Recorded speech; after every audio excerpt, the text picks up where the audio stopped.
අද අභිධර්ම දේශනා මාලාවේ 9 වෙනි දිනයයි. ඉතින් මේ වැඩ සිටින ගෞරවනීය මහා සංඝරත්නයන් අවසරයි. ඉතින් සියලු දෙනාටම තෙරුවන් සරණයි කියලා අපි අද අභිධර්ම දේශනා මාලාව සාකච්ඡා මාලාව පටන් ගන්න අදහස් කරනවා. ඉතින් දැන් මේ වෙනකොට අපි අභිධර්ම දේශනා මාලාවේ සාකච්ඡා වාර ඔක්කොම ඇත්තටම 9ක් ඉවර වුණා පළවෙනි දවසත් එක්ක. අද අභිධර්ම දේශනා අභිධර්මය ගැන සාකච්ඡා කරන 9 වෙනි දවසයි. ඔක්කොම දේශනා මේ වෙනකොට 9ක් කරලා තියෙනවා. අදත් එක්ක 10ක් වෙනවා. ඉතින් ඇත්තටම මේ අද දේශනා මාලාව පටන් ගන්න කලින් මේ හැමදාම කරනවා වගේ අපිට අර සාකච්ඡාව දිගට කරගෙන යද්දී මේ සමහර වෙලාවට වචනවල පොඩි පොඩි අතපසුවීම් සිදු වෙන නිසා මේ පහුගිය සාකච්ඡාවත් පොඩ්ඩක් නැවතත් අසද්දී වැරදුණු තැන් කීපයක් තිබුණ එක ඒක නිවැරදි කරලා අද තියෙන සාකච්ඡාව පොඩ්ඩක් කරගෙන යන්න අදහස් කරනවා.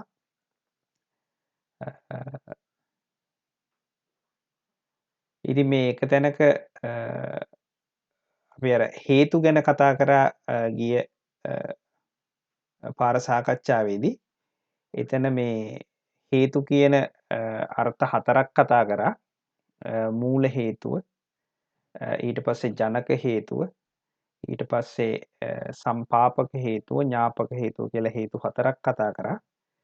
එතනදී මේ එක තැනකදී මේ වචනයක පොඩි අතපසුවීමක් වුණා මේ හේතු කියන එක බුදුදහමේ සඳහන් වෙන්නේ කියලා මං අතින් පොඩි වචනයක් කියවුණා. ඒක හේතු කියන එක බුදුදහමේ කියන එක එතන නිවැරදි වෙන්න ඕන. හේතු කියන එක අභිධර්මයේ කියන අදහසින්. ඒ කියන්නේ අභිධර්මයේදී හේතු කියන වචනේ පාවිච්චි කරද්දී අර සහේතුක සහ අහේතුක කියන හේතු පාවිච්චි කරද්දී එතනදී හැම වෙලාවෙදිම මේ මූල හේතුව කියන එක තමයි කියන අදහසින් තමයි වචනේ පාවිච්චි කරේ. ඒකින්ද මේ බුදුදහමේ හේතු කියන වචනේ මේ කලින් කතා කරපු අර්ථ හතරෙන්ම තියෙනවා. මූල හේතුව, ජනක හේතුව, සම්පාපක හේතුව සහ ඥාපක හේතුව කියලා. ඊට පස්සේ තවත් තැනකදී මේ අර හේතුවේ ඵලය කියන අර්ථයේදී ඵලයට අත්ත කියන වචනයත් පාවිච්චි කරනවා කියලා කතා කරා. ඒ අත්ත කියන තැනදී පොඩ්ඩක් මේ අපි කතා කරන්න යෙදුණා මේ සිව්පිලිසිඹියාපත් මහරහතන් වහන්සේලා ගැන.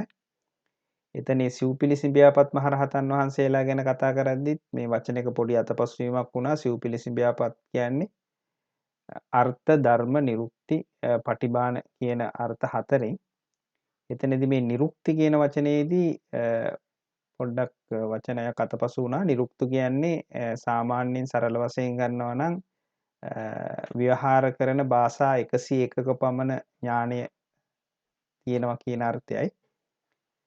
එතකොට ප්‍රතිභාන කියලා කියන්නේ දැන් අර්ථ ධර්ම ඒ නියම ව්‍යාකරණ අනුව හරියටම ගලපලා අවශ්‍ය තැනයි සුදුසුම වචනේ යොදලා කතා කරන්න පුළුවන් විශේෂ හැකියාවක් කියන අර්ථය. මේක ඊටා දීර්ඝ වශයෙන් අපේ පළවෙනිම ධර්ම සාකච්ඡාවේදී කතා කරපු නිසා ඒක ගැන නැවත ඇහුවොත් ඒ නිවැරදි කිරීම එක්ක පොඩ්ඩක් තවදුරටත් තේරෙයි. ඊට පස්සේ තවත් තැනකදී නැවතත් අපිට වචනයක් වැරදුනා මේ මනුෂ්‍ය ලෝකේ හැම වෙලාවෙදිම සහේතුකවයි ඉපදෙන්නේ කියලා. සහේතුක ප්‍රතිසන්දියකින් තමයි මිනිස්සු ඉපදෙන්නේ කියලා වචනයක් කියවුණා. ඒක සහේතුක කියන වචනේ නිවැරදි වෙන්න ඕන කුසල් හේතුවකින් කියන එක. මනුෂ්‍ය ලෝකේ හැම වෙලාවෙම සහේතුක වෙන්නේ අහේතුක ප්‍රතිසන්දිත් තියෙනවා. ඒක දැම්ම කිව්වට එච්චර තේරෙන්නේ නැතුව ඇති. ඒ වුණාට ඒක වචනේ නිවැරදි කිරීම වශයෙන් මනුෂ්‍ය ලෝකේ හැම වෙලාවෙම කුසල් සිතකින් තමයි ඉපදෙන්නේ. ඒක සහේතුක හෝ අහේතුක වෙන්න පුළුවන්. තවත් අවසාන කොටසේදී අපි මේ ලෝකෝත්තර සිත් ගැන කතා කරද්දී එක තැනකදී අපි අතින් කියවෙනවා 8 වරක් 5 20යිනි කියලා. ඒක ඉතින් 8 වරක් 5 කියන්නේ 40ක් ලෙස නිවැරදි වෙන්න ඕන. ඇත්තටම ලෝකෝත්තර සිත් 8 ගුණ කිරීම 5ක් 40ක් තියෙනවා. ඒක 20ක් කියලා කියවුණු එක වැරදීමක්. ඒක 40 කියලා නිවැරදි වෙන්න ඕන. ඉතින් මේක මේ පහුගිය සතියේ සාකච්ඡා කරපු සහභාගී වෙච්ච අයට සම්බන්ධයෙන් තමයි ඊට අමතරව මේක මේ අන්තර්ජාලයට එක් කරන නිසා ඒ නිවැරදි කිරීමත් එක්ක මේ අද තියෙන ධර්ම දේශනා මාලාව 9 වෙනි කොටස පටන් ගන්න මෙතෙන් පටන් බලාපොරොත්තු වෙනවා. ඉතින් පින්වත්නි අද අපි කතා කරන්න බලාපොරොත්තු වෙන්නේ මේ කාමාවචර සිත් 54 ගැන තමයි. දැන් අපි පහුගිය සාකච්ඡාවලදී විශේෂයෙන් කතා කරා කොහොමද මේ සිත් බෙදෙන්නේ කියලා. නැවතත් පොඩි මතක් කිරීමක් කරනවා නම් සිත් බෙදෙන හැටි ආකාර කීපයක් හැටියට කතා කරා. පළවෙනි ආකාරය තමයි ආරම්මන ග්‍රහණ වශයෙන් අරමුණු ගැනීම වශයෙන් සිත් එක ආකාරයයි. ඒ කියන්නේ සිත කොයි ආකාරයට කතා කරත් ඒකෙන් වන කෘත්‍ය තමයි ආරම්මන ග්‍රහණ කෘත්‍ය. ඊට පස්සේ තවත් ඒ හිතම දෙආකාරයකට බෙදෙනවා කියලා අපි කතා කරා. සහේතුක හා අහේතුක වශයෙන්. එතකොට සහේතුක කියලා කියන්නේ හේතු සහිතයි. අහේතුක කියලා කියන්නේ හේතු නෑ කියන එක. එතනදී අර හේතු කියන එකත් කතා කරා. හේතු කියන්නේ මූල හේතුව. ඒ කියන්නේ ලෝභ, දෝෂ, මෝහ, අලෝභ, අදෝස, අමෝහ කියන මේ හේතු කතා කරා. ඊට පස්සේ ආයමත් හිත දෙආකාරයකට බෙදෙනවා කියලා කතා කරා. සසංස්කාරික සහ අසංස්කාරික වශයෙන්. එතකොට ඒකත් මේ පින්නතුන්ට මතක ඇති කියලා හිතනවා.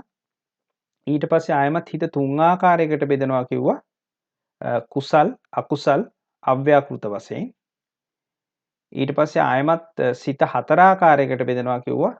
කුසල්, අකුසල්, අව්‍යාකෘතයක දෙකට බෙදිලා විපාක සහ ක්‍රියා වශයෙන්. ඊට පස්සේ ආයමත් හතර ආකාරයකට බෙදෙනවා කිව්වා. භූමි වශයෙන්, කාමාවචර සිත්, ඊට පස්සේ රූපාවචර සිත්, අරූපාවචර සිත් සහ ලෝකෝත්තර සිත් වශයෙන්. ඉතින් ඔය විවිධ ප්‍රභේද අනුව බෙදුණු මේ සිත දැන් අපි මෙතෙන් පටන් ඉතා දීර්ඝ විස්තර ඇතුව කතා කරන්න තමයි බලාපොරොත්තු වෙන්නේ. ඉතින් ඔය බෙදීම් ආකාරවලදී මේ කතා කරන මෙතෙන් පටන් ඉදිරියට සාකච්ඡා කරන වාරවලදී අපි මේක කතා කරන්නේ විශේෂයෙන්ම මේ භූමි වශයෙන් සිත් බෙදෙන ආකාරයට තමයි. ඉතින් භූමි වශයෙන් සිත් බෙදෙන ආකාරයට කතා කරන අතරතුරදී අර අපි කලින් කතා කරපු විවිධ ප්‍රභේද අනුවත් ඒ අවස්ථාවලදී මතක් කරමින්ම කතා කරනවා. ඒ කියන්නේ උදාහරණයක් වශයෙන් මේ හිත් සහේතුකද අහේතුකද සසංස්කාරිකද අසංස්කාරිකද ඔය ආදී වශයෙන් ඒ ගැනත් සඳහන් කරමින්ම තමයි කතා කරන්නේ. ඉතින් දැන් මේ කාමාවචර සිත් 54ක් තියෙනවා. දැන් භූමි වශයෙන් අපි අර හතර ආකාරයකට බෙදපුවාම ඉස්සරලාම අපිට හම්බ වෙන්නේ කාමාවචර සිත්. කාමාවචර සිත් කියලා කියන්නේ වැඩි වශයෙන්ම කාම ලෝකයේ සත්වයන්ට උපදින සිත්. එතකොට කාම ලෝකය කියලා කිව්වේ ගිය පාර කතා කරා වගේ සතර අපාය. ඒ කියන්නේ සතර අපාය ඊට පස්සේ මනුෂ්‍ය ලෝකයේ සහ දිව්‍ය ලෝක කියන මේ 11 සත්ව භූමි වල සත්වයන්ට වැඩි වශයෙන් ඇති වෙන සිත් තමයි කාමාවචර සිත් කියලා කියන්නේ. එතකොට මේකෙන් කියවෙන්නේ නැහැ අනිත් ලෝකවල ජීවත් වෙන සතුන්, ඒ කියන්නේ රූපාවචර සහ අරූපාවචර ලෝකවල ජීවත් වෙන ඒ ධානලාභී උත්තමයන්ට මේ සිත් පහළ වෙන්නේ නැහැ කියලා. එතකොට කාමාවචර සත්වයන්ට වැඩි වශයෙන් පහළ වෙන නිසා තමයි කාමාවචර සිත් කියලා කියන්නේ. එතකොට මේ කාමාවචර සිත් ඇත්තටම තියෙනවා 54ක්. ඒ කියන්නේ සිව් 50ක් තියෙනවා. ඒ 54න් තුල තියෙනවා අකුසල් සිත් 12කුයි අහේතුක සිත් 18ක් එහෙම නැත්නම් 18කුයි කාමාවචර සෝබන සිත් 24කුයි. ඉතින් දැන් මේ අකුසල් සිත් 12 කියලා කියන්නේ අකුසල් කරනකොට ඇති වෙන සිත් 12 කියන අර්ථය. ඒ කියන්නේ අපි ඕනෑම අකුසලයක් කරනවා නම් මේ සිත් 12න් එකක් තමයි ඇති වෙන්නේ. ඉදිරියේදී තවදුරටත් සාකච්ඡා කරද්දී තේරෙනවා. ඊට පස්සේ ඇත්තට මේ අකුසල් සිත් 12 හේතු සහිතයි, සහේතුක හිත්. ඒකත් ඉදිරියේදී කතා කරනවා. ඊට පස්සේ තව කාමාවචර ලෝකයේ පහළ වෙනවා අහේතුක සිත් 18ක්. අහේතුක කියලා කියන්නේ අර කලින් කතා කරපු ලෝභ, ද්වේෂ, මෝහ, අලෝභ, අදෝස, අමෝහ කියන මේ හේතු එකක්වත් නැති සිත්. ඒ කතා කරපු විදිහටම සමහර විට මේ පින්නතුන්ට මතක ඇති. හේතු කියන මූල කාරණේ නැති හින්දා මුල් නැති හින්දා මේ අහේතුක සිත් පරම දුර්වලයෝ. ඉතින් මේ ගැනත් අපි ඉදිරියේදී කතා කරනවා.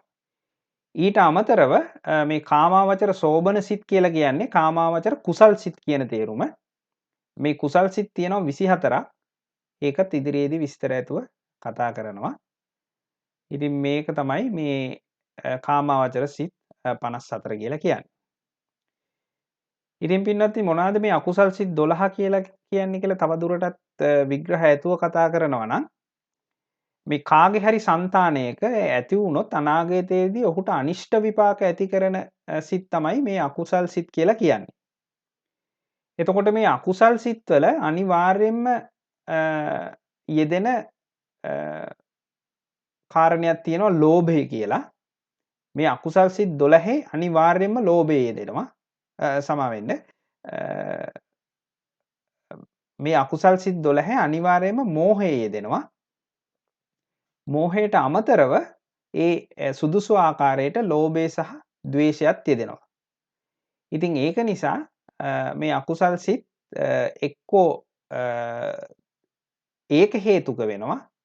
එහෙම නැත්නම් ද්වි හේතුක වෙනවා. ඒ ආකාරයට තමයි යෙදෙන්නේ. නැවතත් සැරයක් පොඩ්ඩක් ඒ ගැන අපිට වැරදුන නිසා විස්තර කරන්න. මේ සියලුම අකුසල් සිත්වල මෝහය කියන මේ නිවැරදි ලෙස නොදකින ඇත්ත සැටියෙන් නොදකින අපි ඉදිරියේදී තවදුරටත් සාකච්ඡා කරමු.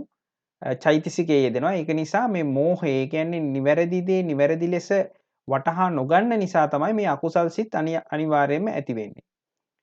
එතකොට සමහර සිත් තියෙනවා මේ මෝහය පමණක් යෙදෙනවා. ඊට අමතරව මෝහයයි ලෝභයයි එකට යෙදෙනවා. එතකොට ඒ සිත් වලට කියනවා ලෝභ මූල සිත් කියලා. ඊට අමතරව මෝහයයි ද්වේෂයයි යෙදෙනවා. ඒ සිත් වලට කියනවා ද්වේෂ මූල සිත් කියලා. මෝහය පමණක් යෙදෙන සිත් දෙකක් තියෙනවා. ඒ සිත් දෙක මෝහ මූල සිත් කියලා කියනවා. ඉතින් ඇත්තටම මේ අකුසල් සිත් 12 මේ ආකාරයට ලෝභ ද්වේෂ මෝහ කියා යෙදෙන මුල් තුන අනුව මූල හේතු තුන අනුව ලෝභ මූල සිත් කියලා සහ ද්වේෂ මූල සිත් සහ මෝහ මූල සිත් වශයෙන් 8ක් 2ක් සහ 2ක් වශයෙන් තියෙන බව මතක තියාගන්න. එතකොට මේක තමයි මේ අකුසල් සිත් 12. මේ විශ්ව ධාතුවේ ඕනෑම සතෙකුට අකුසල් සිතක් ඇති වෙනවා නම් මේ සිත් 12න් පිට නම් ඒ එකම සිතක්වත් ඇති වෙන්නේ නැහැ. මේ සිත් 12 ඇතුලේ ඒ ඕනම සිතක් තියෙනවා. ඉතින් පින්වත්නි මේ සාකච්ඡාවේදී අපි විශේෂයෙන් භාවිතා කරන මේ මූලාශ්‍ර දෙකක් තියෙනවා. එකක් තමයි මේ රේණුකානේ චන්දවිමල හාමුදුරුවන්ගේ මේ මෙහි සඳහන් වෙන මේ මූලාශ්‍ර මෙතන මේ සඳහන් වෙන අභිධර්ම මාර්ගය කියන මේ මූලාශ්‍රය මේක ලින්ක් එක ක්ලික් කරලා පස්සේ අපි මේක ෂෙයා කරන්න. මේක ක්ලික් කරලා එහෙම නැත්නම් මේක ලංකාවේ පොත් කඩවලත් ගන්න තියෙනවා මේ අභිධර්ම මාර්ගය කියලා බොහොම ප්‍රසිද්ධ පොතක් අපේ ස්වාමින් වහන්සේගේ රේණුකාණී චන්දවිමල ස්වාමින් වහන්සේගේ. ඉතින් මේ පොත එක මූලාශ්‍රයක්. ඊට අමතරව අපි තවත් සාකච්ඡා කිරීමේදී විශේෂයෙන් භාවිතා කරන තව පොතක් තියෙනවා මේ අභිධර්ම ප්‍රදීපිකා කියලා. අමරදාස රතනපාල මහත්මයාගේ විසින් ලියපු ඉතාම සුන්දර ග්‍රන්ථයක්. ඒකත් ඒකේ මේ සොෆ්ට් කොපි එකක් එහෙම නැත්නම් අන්තර්ජාලයේ තියෙන PDF නම් ඩවුන්ලෝඩ් කරගන්න තියෙනවා. එහෙම නැත්නම් ඒක HTML වශයෙන් නම් හොයාගන්න බැරි වුණා අපිට. ඉතින් මේ පොතත් ලංකාවේ පොත් කඩවල වල තියෙනවා මේ ගොඩාක් විස්තර විභාග සහිතව තියෙන ඉතාම සුන්දර පොතක්. පිටු 2000ක පමණ විශාල පොතක්. ඉතින් මේ පොතත් අපි මේ විස්තර කිරීම වලදී යොදා ගන්නවා. ඉතින් මේ පින්නතුන්ට තවදුරටත් අධ්‍යයනය කරන්න භාෂාමය ගැටලුත් තියෙන නිසා පාලි භාෂාව පිළිබඳ මේ සිංහල පොත් දෙක ඉතාම විශිෂ්ට පොත් දෙකක් හැටියට කියන්න පුළුවන්. ඉතින් මේ දේ තවදුරටත් විස්තර ඇතුව තමන් විසින් අධ්‍යයනය කරගෙන යන්න කියලා අපි ආරාධනා කරනවා. ඉතින් දැන් අපි බලමු මොනවාද මේ ලෝභ මූල සිත් ගැන කතා කරන්න කලින් මේ ලෝභය කියන්නේ මොකක්ද කියලා. ඇත්තටම මේක විශේෂයෙන් විස්තර කරන්න අවශ්‍ය දෙයක්වත් නෙමෙයි. අපි හැමෝම මේ ලෝභය කියන්නේ මොකක්ද කියන දේ සාමාන්‍යයෙන් දන්නවා.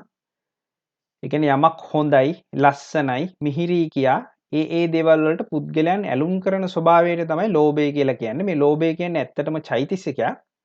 අර අපි පරමාර්ථ ධර්ම ගැන කතා කරද්දී පරමාර්ථ ධර්ම යටතේ මේ චෛතසික 52ක් තියෙනවා. ඒ චෛතසික 50 වල 52 ඇතුළතදී මේ අකුසල චෛතසිකයක් තමයි එහෙම නැත්නම් අකුසල සිත්වල පමණක් යෙදෙන චෛතසිකයක් තමයි මේ ලෝභය කියලා කියන්නේ. ඉතින් ඊට අමතරව පින්වත්නි මේ තවත් මේ කාරණා 3ක් සඳහන් කරන්න ඕන වෙනවා. මොකද මේ ලෝභ මූල සිත් මේ වර්ගීකරණය කරන විට ඇත්තට මේ ලෝභ මූල සිත් 8ක් කියන දේ වර්ගීකරණය වෙන්නේ මේ දැන් මෙතෙන් පටන් සඳහන් කරන කාරණා අනුව තමයි. දැන් පින්වත්නි දැන් සිතින් ඕනෑම අරමුණක් ගන්න වෙලාවට ආරම්මණයක් කියලා කියන්නේ සිතින් ගන්න අරමුණට ඒ අරමුණේ මේ රස විඳින ස්වභාවයක් සිතේ ඇති වෙනවා. ඒක දැන් සමහර වෙලාවට ඊටාම ප්‍රකටයි. දැන් උදාහරණයක් හැටියට ඊටාම ප්‍රීතියටපත් වුනහම ඒ වෙලාවේදී අපේ සිතේ ඇති වෙන්නේ ඒ සිතේ ඇති වෙන ඒකට කියන්නේ වේදනාව කියලා. ඒ ප්‍රීතියක් වගේ ඇති වෙන වෙලාවට සිතේ ඇති වෙන්නේ සෝමනස්ස වේදනාවක්. ඊට අමතරම මේ අරමුණ ඊටාම නුරුස්සන වෙලාවට ඒ වෙලාවට සිතේ ඇතිවන ඒ වේදනාව කියන්නේ චෛතසිකයක්. ඒකට කියනවා දෝමනස්ස වේදනාව කියලා. එතකොට ආරම්මනේ මිහිර විඳින ස්වභාවයට සෝමනස්ස වේදනාව කියනවා. ආරම්මනේ නරක බව විඳින වෙලාවට මේ දෝමනස්ස වේදනාව කියලා කියනවා. ඊට අමතරව මේ ආරම්භනේ මේ සෝමනස්ස වේදනාව හෝ දෝමනස්ස වේදනාව නොවිඳින අවස්ථාව උපේක්ෂා වේදනාව කියලා කියනවා. ඇත්තට මේ උපේක්ෂා වේදනාව කියන එක ඊටාම සියුම් දෙයක්. ඒ දේ තියෙනවා කියලාවත් දැනගන්න හරි අමාරුයි. මේකට බුදුදහමේ එක තැනක තියෙනවා මේ අපූර්ව උපමාවක්. ඒක මට පාලි වචනේ මතක නැහැ. ඒකේ උදාහරණේ කියවෙන්නේ මේ වැද්දෙක් විසින් මුවෙක්ව පන්නගෙන යනවා. ඒ වැද්ද විසින් මුවාව පන්නගෙන යද්දී ඒ මුවා ගල් තලාවක් උඩට නැගලා ගල් තලාවෙන් බිමට බැහැලා යනවා. එතකොට වැද්දා මේ මුවා පස්සේ ගියාම වැද්දට පේනවා ගල් තලාව ළඟට ගිය අඩි සලකුණු මුවාගේ ඊට පස්සේ ගල් තලාව උඩ නැහැ කිසිම සලකුණක්. ඊට පස්සේ ආයි ගල් තලාවෙන් බැහැලා ගියාම මේ බැහැලා ගිය අඩි සලකුණ තියෙනවා. එතකොට මේ සෝමනස්ස වේදනාව සහ දෝමනස්ස වේදනාව හරියට අර මුවාගේ පස් මත පිහිටි අඩි සලකුණ වගේ ඊටාම ප්‍රකටයි. ඒ වුණාට මුවා ඒකාන්ත වශයෙන් ගල් තලාව උඩ ගියා. ඒ වෙලාවේදී කිසිම සලකුණක් නැහැ. ඒ වුණාට ඒ අවස්ථාවේදී ඒ දැනෙන ඒ තියෙන ආකාරය වගේ තමයි උපේක්ෂා වේදනාව කියලා තේරුම් ගන්න කියලා තියෙනවා. බුදුදහමේ තියෙන උදාහරණයක්. ඒ වගේම මේ උපේක්ෂා වේදනාව ඊටාම සියුම් නමුත් ඒ වේදනා ස්වභාවයක් ඒක දැනෙන්නේ නැති තරමට සියුම්. ඒ වුණාට ඒක ඊටාම විශිෂ්ට වේදනාවක්. ඒ කියන්නේ ඒක බුදුරජාණන් වහන්සේ විසින් පවා මේ දෝමනස්ස හෝ සෝමනස්ස වේදනාව නොවන උපේක්ෂා වේදනාව අගය කළ යුතු වේදනාවක් හැටියට බුදුදහමේ සඳහන් වෙනවා. ඉතින් මේක තමයි වේදනා ආකාර 3. ඉතින් පින්වත්නි මෙතනදී විශේෂයෙන් දැනගන්න ලෝභ මූල සිතක කිසිම වෙලාවක දෝමනස්ස වේදනාවක් ඇති වෙන්නේ නැහැ. ලෝභ මූල සිතක හැම වෙලාවෙම ඇති වෙන්නේ එක්කෝ සෝමනස්ස සහගත වේදනාවක්. එහෙම නැතු උපේක්ෂා සහගත වේදනාවකුත් ලෝභ මූල සිත්වල ඇති වෙන බව සඳහන් වෙනවා. ඉතින් අපි ඉදිරියේදී ඒ සම්බන්ධ උදාහරණ කතා කරන විට මේ පින්නතුන් තවදුරටත් අවබෝධ වෙයි මොකද්ද මේ උපේක්ෂා සහගත වේදනාව කියන්නේ ලෝභ මූල සිතේ කියන්නේ. ඊට පස්සේ පින්වත්නි එතකොට දැන් දැනගන්න ලෝභ මූල සිත එතකොට ආකාර දෙකකට බෙදනවා. සෝමනස්ස සහගත ලෝභ මූල සිත සහ උපේක්ෂා සහගත ලෝභ මූල සිත කියලා. මීට අමතරව තාමත් ලෝභ මූල සිත ආයමත් බෙදනවා දෘෂ්ටි සංප්‍රයුක්ත සහ දෘෂ්ටි විප්‍රයුක්ත සිත් කියලා. ඒ කියන්නේ දැන් මෙතනදී දැනගන්න ඕන මොකද්ද මේ දිට්ඨිය කියලා කියන්නේ දෘෂ්ටිය කියලා කියන්නේ මොකද්ද කියන මේ වචනේ. මේ දෘෂ්ටිය කියලා කියන්නේ එක්තරා චෛතසිකයක්. ඇත්තටම පින්වත්නි මේ දෘෂ්ටිය කියලා කියන්නේ පින්පව් කියලා දෙයක් නැහැ. එහෙම නැත්නම් පින්පව් වල විපාකයක් නැහැ. පරලොවක් නැහැ. ඒ කියන්නේ මැරිලා ආයි ඉපදෙන්නේ නැහැ. ඒ කොහෙවත් කලින් ඉපදිලා අපි මෙතනට ආවේ නැහැ. කුමක් කළත් වරදක් නැහැ. යනාදී වශයෙන් පවතින මිත්‍යා දෘෂ්ටියට තමයි දෘෂ්ටීන් කියලා කියන්නේ. ඇත්තටම මේ දෘෂ්ටීන් ගන්න සිත් ඇති වෙන්නේ ලෝභයෙන්ම තමයි. ලෝභ සහගත සිත්වලම තමයි දෘෂ්ටිය තියෙන්නේ. දෘෂ්ටිය ගන්නේ ලෝභයකින්ම තමයි. ඒ දෘෂ්ටියට බැඳිලා ඒකට ආශා කරලා එහෙම තමයි මේ දෘෂ්ටිය ගන්නෙ. එතකොට සමහර ලෝභ මූල සිත්වල මේ දෘෂ්ටිය තියෙනවා. සමහර ලෝභ මූල සිත්වල මේ දෘෂ්ටිය නැහැ. ඒක ඒ අවස්ථාව අනුව තේරුම් ගන්න ඕන. අපි ඉදිරියේදී ඒ ගැන උදාහරණ කීපයක් විස්තර කරන්නම්. ඉතින් මේ දෘෂ්ටි සංප්‍රයුක්ත සහ දෘෂ්ටි ඒකට කියනවා දිට්ඨිගත කියලා. දිට්ඨිගත ලෝභ සිත් සහ දිට්ඨිය රහිත ඒ වෙලාවේදී දිට්ඨිය යෙදෙන්නේ නැති ලෝභ මූල වශයෙන් සිත් ආකාර දෙකකට බෙදෙනවා. ඒ අවස්ථාවේදී කියනවා දිට්ඨිගත විප්‍රයුක්ත කියලා. එතකොට දැන් තවත් ආකාර දෙකක් තමයි ලෝභ මූල සිත බෙදෙනවා. දිට්ඨිගත සංප්‍රයුක්ත සහ දිට්ඨිගත විප්‍රයුක්ත කියලා. ඊට පස්සේ ආයමත් ලෝභ මූල සිත ආයමත් බෙදෙනවා. අපි පහුගිය සතියේ මේ ගැන විශේෂයෙන් කතා කරා. අසංස්කාරික සහ සසංස්කාරික වශයෙන්. මොකක්ද අසංස්කාරික කියලා කියන්නේ? උත්සාහවත් කරවීමක් නැතිව ඉබේම ඇතිවෙන සිතට අසංස්කාරික සිත කියනවා. මෙහෙයීමක් හෝ උත්සාහවන්ත කිරීමක් ඇතිව ඇතිවෙන සිතට සසංස්කාරික සිත කියලා කියනවා. එතකොට මේ ආකාරයටත් හිත දෙකට බෙදෙනවා. එතකොට පින්නන්නේ දැන් පැහැදිලි ඇති කොහොමද ලෝභ මූල සිත දෙකට බෙදෙන්නේ? පළවෙනි ආකාරය තමයි සෝමනස්ස සහගත සහ උපේක්ෂා සහගත ලෙස. එතකොට දෙකකට බෙදෙනවා. දෙවෙනි ආකාරය තමයි දිෂ්ටිගත සංප්‍රයුක්ත. ඒ කියන්නේ දිෂ්ටිය සහිතයි. එහෙම නැත්නම් දිෂ්ටිගත විප්‍රයුක්ත කියලා ආකාර දෙකකට බෙදෙනවා. ඊළඟට අසංස්කාරික සහ සසංස්කාරික වශයෙන් ආකාර දෙකකට බෙදෙනවා. එතකොට මෙතන දෙක ගුණ කිරීම දෙක ආදී වශයෙන් සිත 8 ආකාරයකට ලෝභ මූල එකම ලෝභ මූල සිත 8 ආකාරයකට බෙදෙනවා. ඒක තමයි මෙතන මේ සඳහන් වෙන්නේ. එතකොට දැන් මෙතනදී පළවෙනි සිත් 4 සෝමනස්ස සහගතයි. දෙවෙනි සිත් 4 උපේක්ෂා සහගතයි. ඊට පස්සේ මෙතන සෝමනස්ස සහගත සිත්වලදී දැන් මෙතනදී සඳහන් වෙන සෝමනස්ස සහගත. එතකොට මේ දෙක දිට්ඨිගත සංප්‍රයුක්තයි. මේ දෙක දිට්ඨිගත විප්‍රයුක්තයි. මෙතනදී දිට්ඨිගත සංප්‍රයුක්තයි මේ දෙක. මේකද දිට්ඨිගත විප්‍රයුක්තයි. ඊළඟට අසංස්කාරික සසංස්කාරික අසංස්කාරික සසංස්කාරික ආදී වශයෙන් සිත් 8 බෙදෙනවා. ඉතින් පින්වත්නි දැන් මෙතනදී අපි බලමු මොකද්ද මේ සිත්වල මේ තියෙන විශේෂත්වය. එතනදී අපිට මේ මොකද්ද මොන අවස්ථාවලදී මේ සිත් ඇති වෙන්නේ කියලා. ඉතින් දැන් අපි බලමු ඉස්සෙල්ලාම තියෙන සිත තමයි සෝමනස්ස සහගත දිට්ඨිගත සංප්‍රයුක්ත අසංස්කාරික සිත.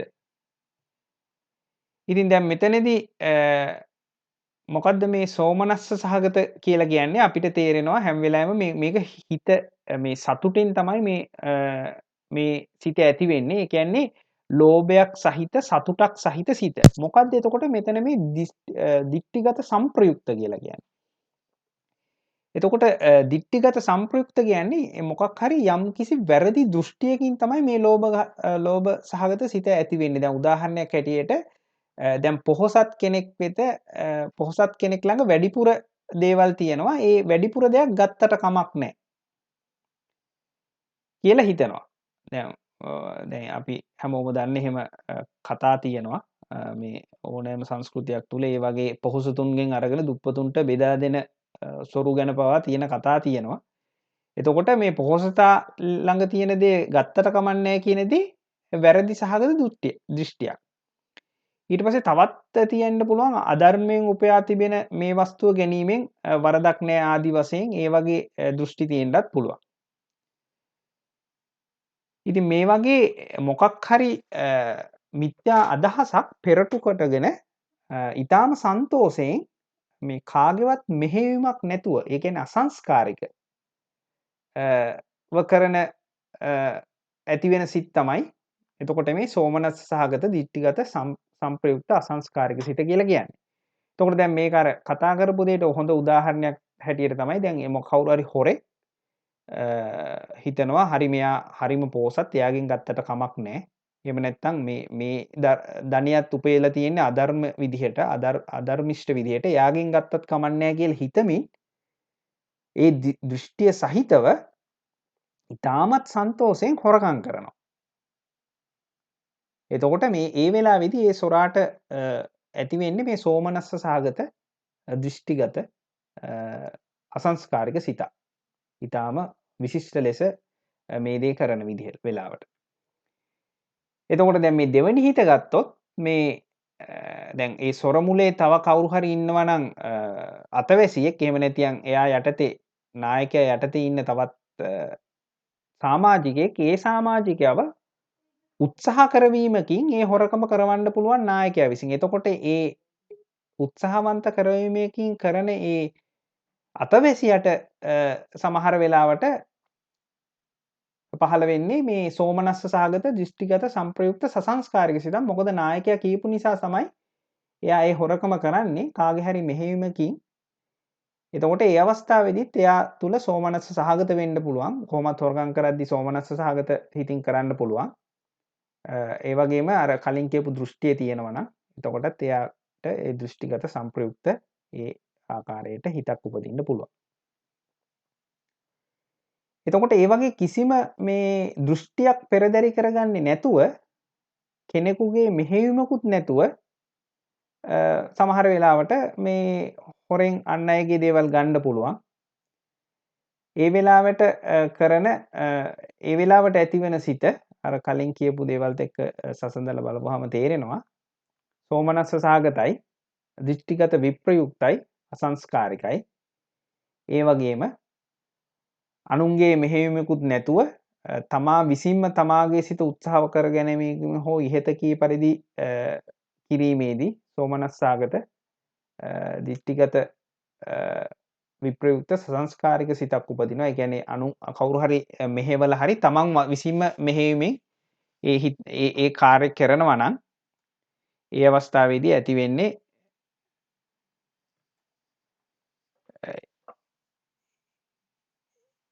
ඒ වෙලාවේදී ඇති වෙන්නේ මේ කියපු සෝමනස්ස සහගත දිෂ්ටිගත විප්‍රයුක්ත සසංස්කාරික සිත තමයි. ඊට පස්සේ පින්වත්නි මොකද්ද මේ උපේක්ෂා සහගත දිෂ්ටිගත සංප්‍රයුක්ත අසංස්කාරික සිත කියලා කියන්නේ? එතකොට අර කියපු විදිහටම මේ වැඩිපුර තියෙන කෙනෙකුගෙන් ගත්තට කමන්නේ කියලා මේ එහෙම කියම ප්‍රීතියක් නැතුව ඒක උපේක්ෂා සහගතව කරන්නත් පුළුවන්. දැන් උදාහරණයක් හැටියට සමහර වෙලාවට සමහර සොරුන් ඉඳලා තියෙනවා අර ධනවත් කෙනාගෙන් අරගෙන වෙන කෙනෙකුට දෙනවා කියන අදහසින් ඒ වෙලාවේදී විශේෂ සතුටක් නැතුව සමහර විට උපේක්ෂා සහගතවත් ඒ වගේ දෙයක් කරන්න පුළුවන් අවස්ථාවක් තියෙනවා.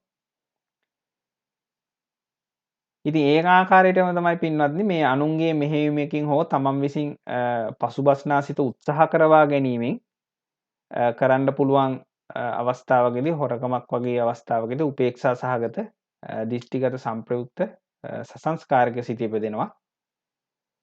ඉතින් මේ ආකාරයටම මේ 7 වෙනි සහ 8 වෙනි සිතත් තේරෙනවා ඇති කියලා හිතෙනවා. එතකොට 7 වෙනි සිත කියනවා නම් එතකොට මිත්‍යා දෘෂ්ටියක් පෙරදරි කරගන්නේ නැහැ. ප්‍රීතියකුත් නැහැ. කෙනෙකුගේ මෙහෙයුමකුත් නැහැ.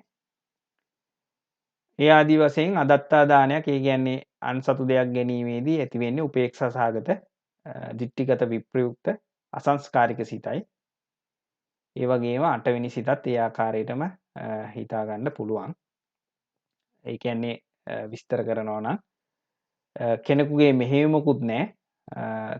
ඒ වුණාට තමන් විසින් හරි වෙන කවුරු හරි විසින් හරි උත්සාහවන්ත කරවීමක් කරනවා. මොකද ඒ සිත සසංස්කාරික වෙන්නේ. ඒ අවස්ථාවේදී දෘෂ්ටියකුත් නැහැ. ඒ වුණාට ඒ අවස්ථාවේදී පහළ වෙන සිත උපේක්ෂා සහගත දිට්ඨියක් නැති නිසා දෘෂ්ටිගත විප්‍රයුක්තයි සසංස්කාරිකයි තමා විසින් හෝ අනු විසින් මෙහෙයුමක් ඇතිව කරපු නිසා. ඉතින් පින්වත්නි මෙතනදී මේක තමයි මේ ලෝභ මූල සිත් 8 කියලා කියන්නේ. තවත් පොඩ්ඩක් මේ ගැන සඳහන් කරනවා නම් දැන් අපි මෙතනදී මේ සඳහන් කරපු පළවෙනි ලෝභ මූල සිත තමයි සෝමනස්ස සහගත දිට්ඨිගත සංප්‍රයුක්ත අසංස්කාරික සිත. ඉතින් මේ හිත විශේෂයෙන්ම ඇතිවෙන්න හේතුවක් හැටියට සඳහන් වෙනවා මේ සෝමනස්ස සහගත සංධියකින් කවුරු හරි පුද්ගලයෙක් ඉපදුනා නම් ඒ පුද්ගලයාට මේ සෝමනස්ස සහගත දිට්ඨිගත සංප්‍රයුක්ත අසංස්කාරික සිත් බොහෝ ලෙස ඉපදෙනවා කියලා කියවෙනවා. ඉතින් පින්වත්නි මෙතනදී මේ පොඩ්ඩක් විස්තර කරන්නම් මේ අපි හැමෝටම තියෙනවා මේ අපිට මේ දැනෙන සිත් නූපදින විට භවාංග සිත කියලා සිතක්. එතකොට මේ භවාංග සිත කියන දේ දැනට විශේෂයෙන් අවබෝධ නොවෙනවා වෙන්න පුළුවන්. ඒ වුණාට දැනට දැනගන්න කිසිම වෙලාවක කිසිම සත්වයක් තුළ සිතක් නොඉපදී තියෙන වෙලාවක් නැහැ. ඒ කියන්නේ දැන් මේ අපිට දැනෙනවනේ අපිට යමක් හිතෙනවා කියලා. ඒ හිතෙනවා කියලා දැනෙන අවස්ථා හැරුණකොට අනිත් හැම වෙලාවෙදිම සිතක් ඉපදෙනවා. ඒ සිතට කියනවා භවාංග සිත කියලා. ඒකට භවාංග කියලා කියන්නේ ඒ සිතින් තමයි අපේ මේ භවය පවත්වාගෙන යන්නේ. දැන් උදාහරණයක් ඇරෙට අපි නිදාගෙන ඉන්න අවස්ථාවලදී අපිට පහළ වෙන්නේ භවාංග සිත. එතකොට ඒ භවාංග සිත කියන්නේ ඒ සිතින් තමයි කවුරු කාගේ හරි භවාංගය පවත්වාගෙන යන්නේ. භවයේ අංගයක් කියන දේ තමයි භවාංගය කියලා කියන්නේ. එතකොට අපි හැම වෙලාවෙම ඉපදෙන්නේ ඒ භවාංග සිතකින්. ඒ භවාංග සිත පහළ වෙන්නේ තමන් පෙර ආත්මයක කරපු කුසල් හෝ අකුසල් හෝ අනුව තමයි. එතකොට ඒ තමන් ඉපදුණු සිතට තමයි ඒ සිත සමහර වෙලාවට සෝමනස්ස සහගතව තියෙනවා. අපිට තේරෙන්නේ නැති වුණාට ඒ සිත සෝමනස්ස සහගත ඇති වෙන අවස්ථා තියෙනවා. ඒ සෝමනස්ස සහගත ප්‍රතිසන්දික වශයෙන් ඉපදිලා ඉන්නවා නම් ඒ පුද්ගලයාට විශේෂයෙන්ම මේ කියන සෝමනස්ස සහගත ලෝභ මූල සිත් වලින් සෝමනස්ස සහගත සිත් ඇති වෙන්න විශේෂ අවස්ථාවක් තියෙනවා වැඩි වශයෙන්. ඊට පස්සේ තවත් හේතුවක් තියෙනවා මේ සමහර පුද්ගලයෝ ඉන්නවා අපි එච්චර ඒ පුද්ගලෝ මේ එච්චර ගැඹුරු අදහස් නැහැ. නොගැඹුරු අදහස් තමයි තියෙන්නේ. හැම දෙයක්ම එච්චර සංකීර්ණ විදිහට බරපතල විදිහට ගන්නෙ නැහැ. ඒ වගේ පුද්ගලයන්ටත් මේ පළවෙනි සිත විශේෂයෙන්ම නොගැඹුරු අදහස් තියෙන පුද්ගලයන්ට ඇති වෙන්න පුළුවන් කියලා කියනවා. ඊට අමතරව මේ සෝමනස්ස සහගත සිත් ඇති වෙන්න තවත් හේතුවක් තමයි මේ ජරා ව්‍යාධි රෝග ආදී ව්‍යසන වලින් මිදෙනවා. ඒ කියන්නේ අපි හැමෝම දන්නවා අපිට මොනවා හරි කරදරයක් නැතුව තියෙන අවස්ථාවලදී සෝමනස්ස සහගත මේ සිත් විශේෂයෙන් ඇති වෙන්න පුළුවන් හැටියට තමයි සඳහන් වෙන්නේ. ඊට අමතරව මේ දිට්ඨිගත සහ දිට්ඨිගත විප්‍රයුක්ත හිත් ඇති වෙන්න තවත් තියෙන හේතු තියෙනවා. දැන් මේ දිට්ඨිගත සංප්‍රයුක්ත කියලා කියන්නේ ඒ කියන්නේ වැරදි දෘෂ්ටිය සහිතව ඇතිවන හිත් ඇති වෙන්න විශේෂයෙන් බලපාන කරුණු තියෙනවා. ඒකෙන් කීපයක් සඳහන් කරනවා නම් ඒ වගේම දෘෂ්ටි සහිත පුද්ගලයන්ව වැඩි වශයෙන් ආශ්‍රය කරන එකෙන් මේ ඒ පුද්ගලයන්ට දිට්ඨිගත සංප්‍රයුක්ත සිත් වැඩි වශයෙන් බහුල වශයෙන් ඇති වෙන්න පුළුවන්. ඉතින් මෙතන මේ ආශ්‍රය කිරීම කිව්වහම මේ ඕනම දෙයක් අදාළයි. ඒ කියන්නේ ඊට අදාළ පොත්පත වැඩිපුර කියවීම, ඊට අදාළ මොනවා හරි කතාවලට සවන් දීම, පුද්ගලයන් ආශ්‍රය කිරීම ආදී වශයෙන් මේ හේතු වැඩි වශයෙන් බලපානවා මේ දිට්ඨිගත සංප්‍රයුක්ත සිත් ඇති වෙන්න. තවත් හේතුවක් තමයි මේ ධර්මයෙන් වෙන්ව වාසය කරනවා. ඒ කියන්නේ නිතර ධර්මය අසන්නේ නැහැ. ඒ වගේ ප්‍රඥාවන්ත පුද්ගලයන් ගාවට යන්නේ නැහැ. ස්වාමින් වහන්සේලා ළඟින් ආශ්‍රය කරන්නේ. ඒ වගේ කාරුණු ධර්මයෙන් වෙන්ව වාසය කිරීමත් මේ දිට්ඨිගත සංප්‍රයුක්ත හිත් ඇති වෙන්න බලපානවා. තවත් හේතුවක් තියෙනවා මේ නොමනා වැරදි කල්පනා බහුල කොට තියෙනවා. එතකොට වැරදි කල්පනා බහුල ආදී වශයෙන් තියෙද්දිත් වැරදි දිට්ඨිගත සංප්‍රයුක්ත සිත් ඇති වෙන්න පුළුවන්. ඊට අමතරව තව එක කාරණයක් තියෙනවා මේ කාරණේ නුනුවණින් මෙනෙහි කරන්න යෑමේදී ඒ කියන්නේ ප්‍රඥාව නිසි ආකාරයට මෙහෙයවන්නේ නැතුව ඒ ගැන කල්පනා කරන්න යෑමේදී මේ දිට්ඨිගත සංප්‍රයුක්ත සිත් ඇති වෙන්න පුළුවන්. ඊට අමතරව දැන් මේ ආයමත් මෙතන මේ අසංස්කාරික සසංස්කාරික වශයෙන් යෙදිනු නිසා මේ අසංස්කාරික ඒ කියන්නේ ඉබේ අර ඊටාම ප්‍රගුණ ලෙස හිත ඇතිවීමට බලපාන කරුණුත් පොඩ්ඩක් මතක් කරනවා නම් එතකොට හිතක් අසංස්කාරික වෙන්න ආයමත් විශේෂයෙන් බලපානවා අර අපි කලින් සඳහන් කරා වගේ පින්වත්නි මේ අපේ ප්‍රතිසන්දි සිතත් අසංස්කාරිකව ඉපදෙන්න පුළුවන්. එතකොට අසංස්කාරික ප්‍රතිසන්දියක් තියෙන පුද්ගලයෙක්ගේ සිතුත් බොහෝ වෙලාවට අසංස්කාරික වෙන්න පුළුවන් කියන එක තමයි සඳහන් වෙන්නේ.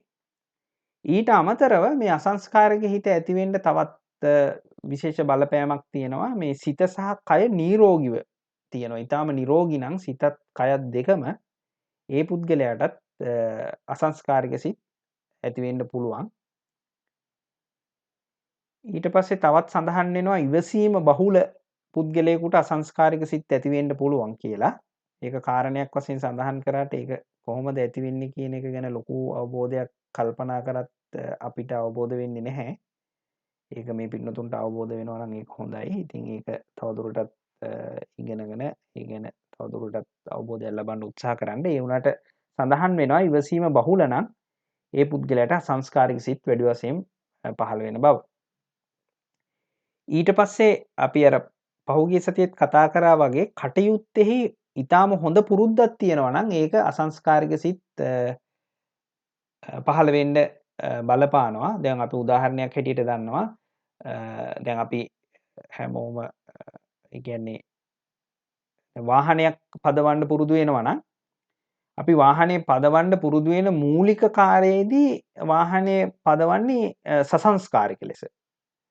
ඒ කියන්නේ අපි හිතනවා දැන් මේ වාහනේ වමට හරවන්න ඕන කියලා ඒ අදාළ සුක්කානම වමට කරකවනවා, දකුණට හරවන්න ඕන කියලා හිතලා දකුණට කරකවනවා. ඊට පස්සේ දැන් තමයි මේ බ්‍රේක් පැඩල් එක පාගන්න ඕන කියලා හිතලා පාගනවා. දැන් යන්න ඕන කියලා හිතලා එහෙම ඒ ඇක්සලරේටර් එක පාගනවා. ඒ ආදි වශයෙන් ඒක ඊටාම සසංස්කාරික ලෙස තමයි රථයක් පදවද්දී මුලදී ඒක පුරුදු වෙන්නේ. ඒ වුණාට මේ රථේ පදවලා ගොඩක් කල් ගියාම අවුරුදු 4ක් 5ක් 10ක් ආදි වශයෙන් දීර්ඝ කාලයක් ගියාම ඊට පස්සේ රථේ පැදවීමට විශේෂ ව්‍යායාමයක් ඕනේ නැහැ. ඊටමත් දක්ෂ ලෙස කතා කරමින් වෙන දෙයක් කරමින් ආදි වශයෙන් ඊටම දක්ෂ ලෙස කටයුත්තේ මනා පුරුද්දක් තිබීම නිසා අසංස්කාරික සිත් වලින් ඒ රථේ පැදවීමට කරන්න පුළුවන්. මේක ඉතින් අපි හැමෝම දන්න ආකාරයට මේ අපේ ඇවිදීම සම්බන්ධයෙන්ුත් ඒ ආකාරයමයි. දැන් අපි කුඩා කාලේදී ඇවිදිද්දී කුඩා දරුවෙක් ඊටාම අමාරුවෙන් තමයි ඇවිදින්නේ. එතකොට ඒ ඇවිදින්නේ සසංස්කාරික හිත් වලින් කියලා අපිට බොහෝ වෙලාවට හිතන්න පුළුවන්. ඊටාම අමාරුවෙන් දන ගහගෙන ඊට පස්සේ හිට ගන්නවා. ඊට පස්සේ අමාරුවෙන් අල්ලගෙන ඇවිදිනවා. ඒ වුණාට ඒක ඊටා හොඳට පුරුදු වුණාම දැන් වැඩිහිටි අපි කවදාවත් මේ එහෙම හිතාමතා ඇවිදින්නේ නැහැ. අපිට වෙන කාරණයක් කරන ගමන් වුණත් ඇවිදින්න පුළුවන්. කාත් එක්ක හරි කතා බහ කරන ගමන්ම යන මාර්ගයේ බාධකයක් තියෙනවා නම් ඒ බාධකයේ මග අරමින් අපි ඇවිදගෙන යනවා. එතකොට ඒ අවස්ථාවවලදී මේ කටයුත්තේ මනා පුරුද්දක් ඇති බව නිසා අසංස්කාරික සිත් වලින් තමයි ඒ කාරණේ කෙරෙන්නේ. ඊට අමතරව මේ අසංස්කාරික වීමට ආයමත් බලපාන හේතුවක් තියෙනවා. ඍතු ඒ කියන්නේ ඊට හොඳ කාල ගුණයක් භෝජන ආදී යෝග්‍ය පරිදි ලැබීම මේකත් අසංස්කාරික සිත් ඇති වෙන්න හේතුවක් හැටියට සඳහන් වෙනවා. ඉතින් මේක තමයි පින්වත්නි මේ ලෝභ මූල සිත් 8.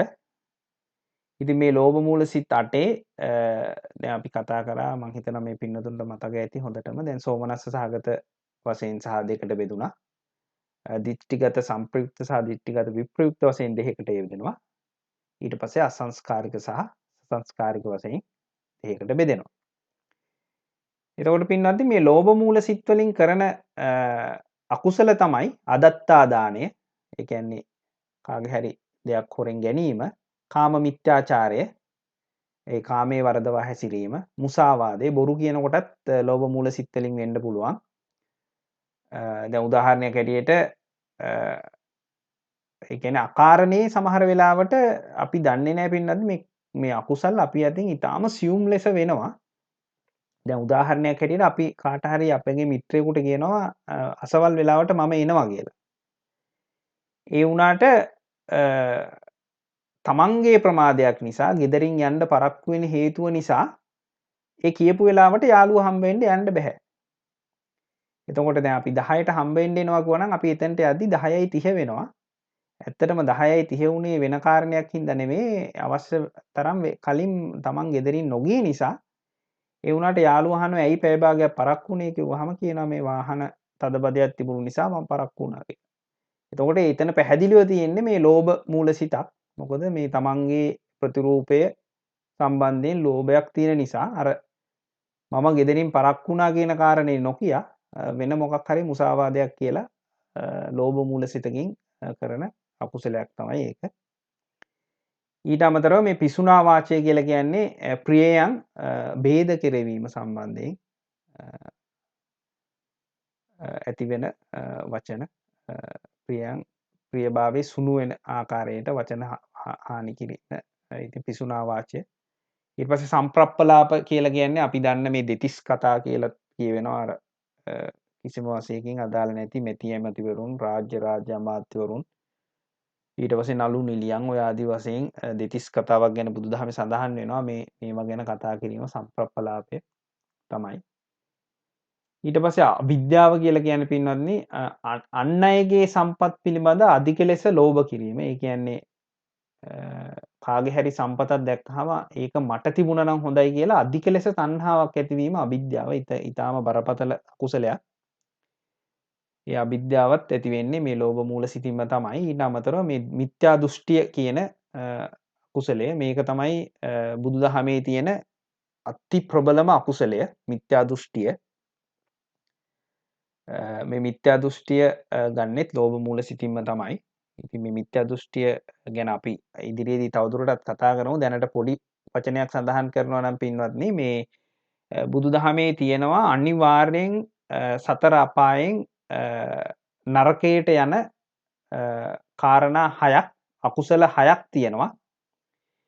ඒ අකුසල 6න් 5ක් තමයි අපි දන්න මේ පංචානන්තරීය පාප කර්ම. මොනවාද පංචානන්තරීය පාප කර්ම කියන්නේ? බුදුන්ගේ ඇඟේ ලේසලවීම. බුදුරජාණන් වහන්සේ නමක් කවදාවත් ජීවිත හානියක් කරන්න බෑ. බුදුරජාණන් වහන්සේගේ කිසිම කෙනෙකුට මේ විශ්ව ධාතුවේ ඉන්න කිසිම කෙනෙකුට බුදුරජාණන් වහන්සේට ජීවිත හානියක් කරන්න බෑ. කළ හැකි ලොකුම හානිය තමයි බුදුන් වහන්සේගේ ඇඟේ ලේසලවීම. ඒ ලේසලවීම කියලා කියන්නේත් ඒ සම බිඳිලා ඇඟෙන් ලේ එළියට එනවා කියන එක නෙමෙයි. ඒ කියන්නේ අපි කියනවා ගල් තැලුමක් කියන එක ඒ දේ විතරමයි කරන්න පුළුවන්. කවුරු හරි කරනවා නම් ඒ කිරීම අනිවාර්යයෙන්ම නරකයේ අවීචි මහා නරකයට ඒ කියන්නේ අටමහා නිරේනුත් අවසාන පහළින්ම තියෙන නරකයට යෑමට හේතුවක් වෙනවා. ඒක තමයි පළවෙනි පංචානන්තරීය පාප කර්මය. දෙවෙනි එක තමයි රහතුන් වහන්සේ නමක් ඝාතනය කිරීම. ඒකත් නියත වශයෙන්ම නරකයට යනවා. ඊළඟ කාරණේ තමයි තමාගේ මව සහ තමාගේ පියා ඝාතනය කිරීම. මේ කාරණේ දෙකෙන් මේ කාරණා දෙක ඊළඟ දේ අනිත් දේ තමයි මේ සංඝ බේදේ. සංඝ බේදේ කියන දේ උපසම්පදා වෙච්චි ස්වාමින් වහන්සේ නමකට හැර වෙන කාටවත් කරන්න බෑ. එතකොට සංඝ බේදේ මේ කාරණා පහෙන් එකක් කවුරු හරි කරනවා නම් අනිවාර්යයෙන්ම නරකයට යනවාමයි.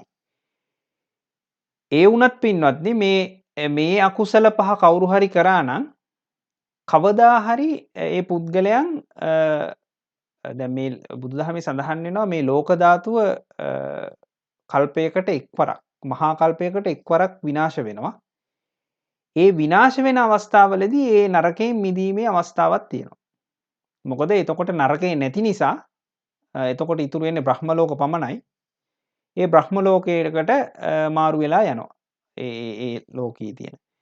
ඒ වුණාට පින්නත් මේ මිත්‍යා දෘෂ්ටිය කියන කෙනෙක් කවුරු හරි කෙනෙක් මිත්‍යා දෘෂ්ටිය මේ මිත්‍යා දෘෂ්ටිය තියෙනවා මෙතන මේ නියත මිත්‍යා දෘෂ්ටිය වෙන්නේ නියත මිත්‍යා දෘෂ්ටිය කියලා කියන්නේ තමා විසින්ම තර්ක විතර්ක කිරීමෙන් මේක තමයි ඇත්ත කියලා හිතාගන්න තමා බසින ඊටාම දැඩි දෘෂ්ටියක් තියෙනවා. ඒක මේ තියෙනවා මේ පින්පව් නැහැ ආදී වශයෙන් දැඩි දෘෂ්ටියකට ගත්තහම ඒ දෘෂ්ටිය ඒ නියත මිත්‍යා දෘෂ්ටිය ගත්තහම බුදුදහමේ සඳහන් වෙනවා ඒ මහා නරකයකින් ඒ අවීචි නරකයකින් මේ ගොඩේමක් නැහැ මොකක් හරි හේතුවක් වෙලා මේ ලෝකේ විනාශ වෙන කාලයක් ආපුවාම මහා කල්පයකට සැරයක් මේ ලෝකේ විනාශ වෙද්දී මේ ලෝකයෙන් එපිට වෙනත් ලෝක ධාතුවක නිරයකට මාරු වෙන හැටියට තමයි සඳහන් වෙන්නේ. ඒ තරම් මේ මිත්‍යා දෘෂ්ටිය ප්‍රබලයි. හැබැයි මේතන මිත්‍යා දෘෂ්ටියේ තියෙන සතුටු විය හැකි කාරණේ තමයි යම් කිසි කෙනෙක් මිත්‍යා දෘෂ්ටියක ඉන්නවා නම් මරණයට කලින් මේ මිත්‍යා දෘෂ්ටිය අතෑරලා සම්‍යක් දෘෂ්ටියට පැමුණුවොත් මම ගත්තේ මිත්‍යා දෘෂ්ටියක් තමයි ඒ වුණාට දැන් මං සම්මා දෘෂ්ටික වෙනවා කියලා හිතුවොත් ඒ කාරණේදී ඔහුට ඒ නරකයෙන් මිදීමේ අවස්ථාව තියෙනවා. ඒක නිසා ඒක අර ආනන්තරීය පාප කර්මයක් වෙන්නේ නැහැ. මොකද ඒක මිත්‍යා දෘෂ්ටියෙන් ගැලවුණු ගමන්ම ඔහු ඒ දෘෂ්ටිය අතෑරපු ගාම ඔහු ඒ අකුසලයෙන් එහෙම නැත්නම් ඒ නරකයෙන් මිදෙනවා. මේක අපි ඉදිරියේදී තවදුරටත් සාකච්ඡා කරමු. මේ දිට්ඨිය ගැන කතා කරද්දී මේ දැනට පොඩි සඳහන් කිරීමක් වශයෙන් කිව්වේ. ඉතින් මේක තමයි මේ ලෝභ මූල සිත් 8. ඊට පස්සේ අපිට සාකච්ඡා කිරීමට තියෙන්නේ ද්වේෂ මූල සිත් 2 තමයි. ඉතින් පින්වත්නි දැන් ද්වේෂ මූල සිත් ගත්තහම ද්වේෂ මූල සිත් තියෙන්නේ 2යි. එතනදී මේ මොකද්ද ද්වේෂය කියන්නේ කියන දේ අපි අර ඊට කලින් සාකච්ඡා අවස්ථාවේදීත් කතා කරා. ද්වේෂය කියලා කියන්නේ අරමුණට විරුද්ධ වෙන ස්වභාවය.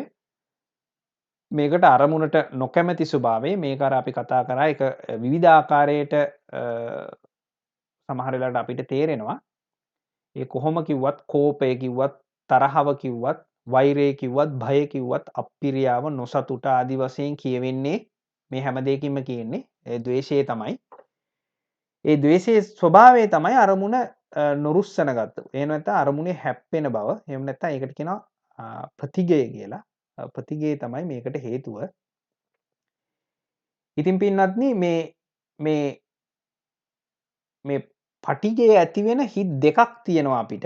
මේ අපිට වැඩිපුරම කියන්නේ මේ ජීවිතයේදී අකුසල් කරද්දී දැන් ලෝභය කියන එකට වඩා පටිගය කියන එක මේ රෞද්‍රයි. ඒ කියන්නේ ඒක නරකයට ඇදගෙන යෑමේ අවස්ථාව ඊටාම වැඩි මේ පටිගය මගින්. ලෝභය වුණාට ඊට වඩා ඊටාම සියුම්. ලෝභය දැන් උදාහරණයක් හැටියට බ්‍රහ්ම ලෝකවලට ගියත් අරූපාවචර ලෝකවලට ගියත් මේ පුද්ගලයන්ගේ ලෝභය නැති වෙන්නේ නැති නිසා තමයි අපි මේ සංසාර චක්‍රයේ ඉන්නේ. ද්වේෂයේ ස්වභාවය ද්වේෂය ලෝභයට වඩා නැති කරන්න ලේසි. ඒ වුණාට ලෝභය ඇති වුණාම මේ අපායට යෑමේ සතර අපායට යෑමේ අවස්ථාව ඊටාම වැඩි. දැන් උදාහරණයක් හැටියට බ්‍රහ්ම ලෝකවල සහ බ්‍රහ්ම ලෝකවල ඒ බ්‍රහ්මයන්ට මේ ද්වේෂ මූල සිත් ඇති වෙන්නේම නැති හැටියට තමයි සඳහන් වෙන්නේ. මට මතක හැටියට එහෙම තමයි සඳහන් වෙන්නේ. පටිඝ සහිත සිත් ඇති වෙන්නේ නැහැ බ්‍රහ්ම ලෝකවල සත්‍යයන්ට. ඒක ගැන නැවත වරක් පොඩ්ඩක් බලලා හරියටම තහවුරු කරන්න ඕන. අපිට මතක හැටියට එහෙම තමයි. ඒ වුණාට බ්‍රහ්මයන්ට ලෝභ මූල සිත් නම් අනිවාර්යයෙන්ම ඇති වෙනවා. ඒ නිසා තමයි මේ බ්‍රහ්මයන් ඒ සංසාර චක්‍රයෙන් එතර වෙන්නේ නැතුව ඊටාම සියුම් ලෙස ඒ භවයට බැඳිලා ඉන්න නිසා තමයි නැවත නැවතත් උපතක් කරහා යන්නේ. එතකොට මේ ද්වේෂ මූල සිත් අර අපි කලින් කතා කරපු වේදනා ભેදයෙන් කතා කරනවා නම් දැන් අපි කතා කරා සෝමනස්ස සහගත, දෝමනස්ස සහගත සහ උපේක්ෂා කියලා වේදනාව ආකාර තුනක් හැටියට සඳහන් වෙනවා. ඉතින් පින්නත්නි මේ ද්වේෂ මූල සිත්වල කිසිම වෙලාවකට මේ ඇති වෙන්නේ නැහැ සෝමනස්ස හරි උපේක්ෂා හරි වේදනාවක්.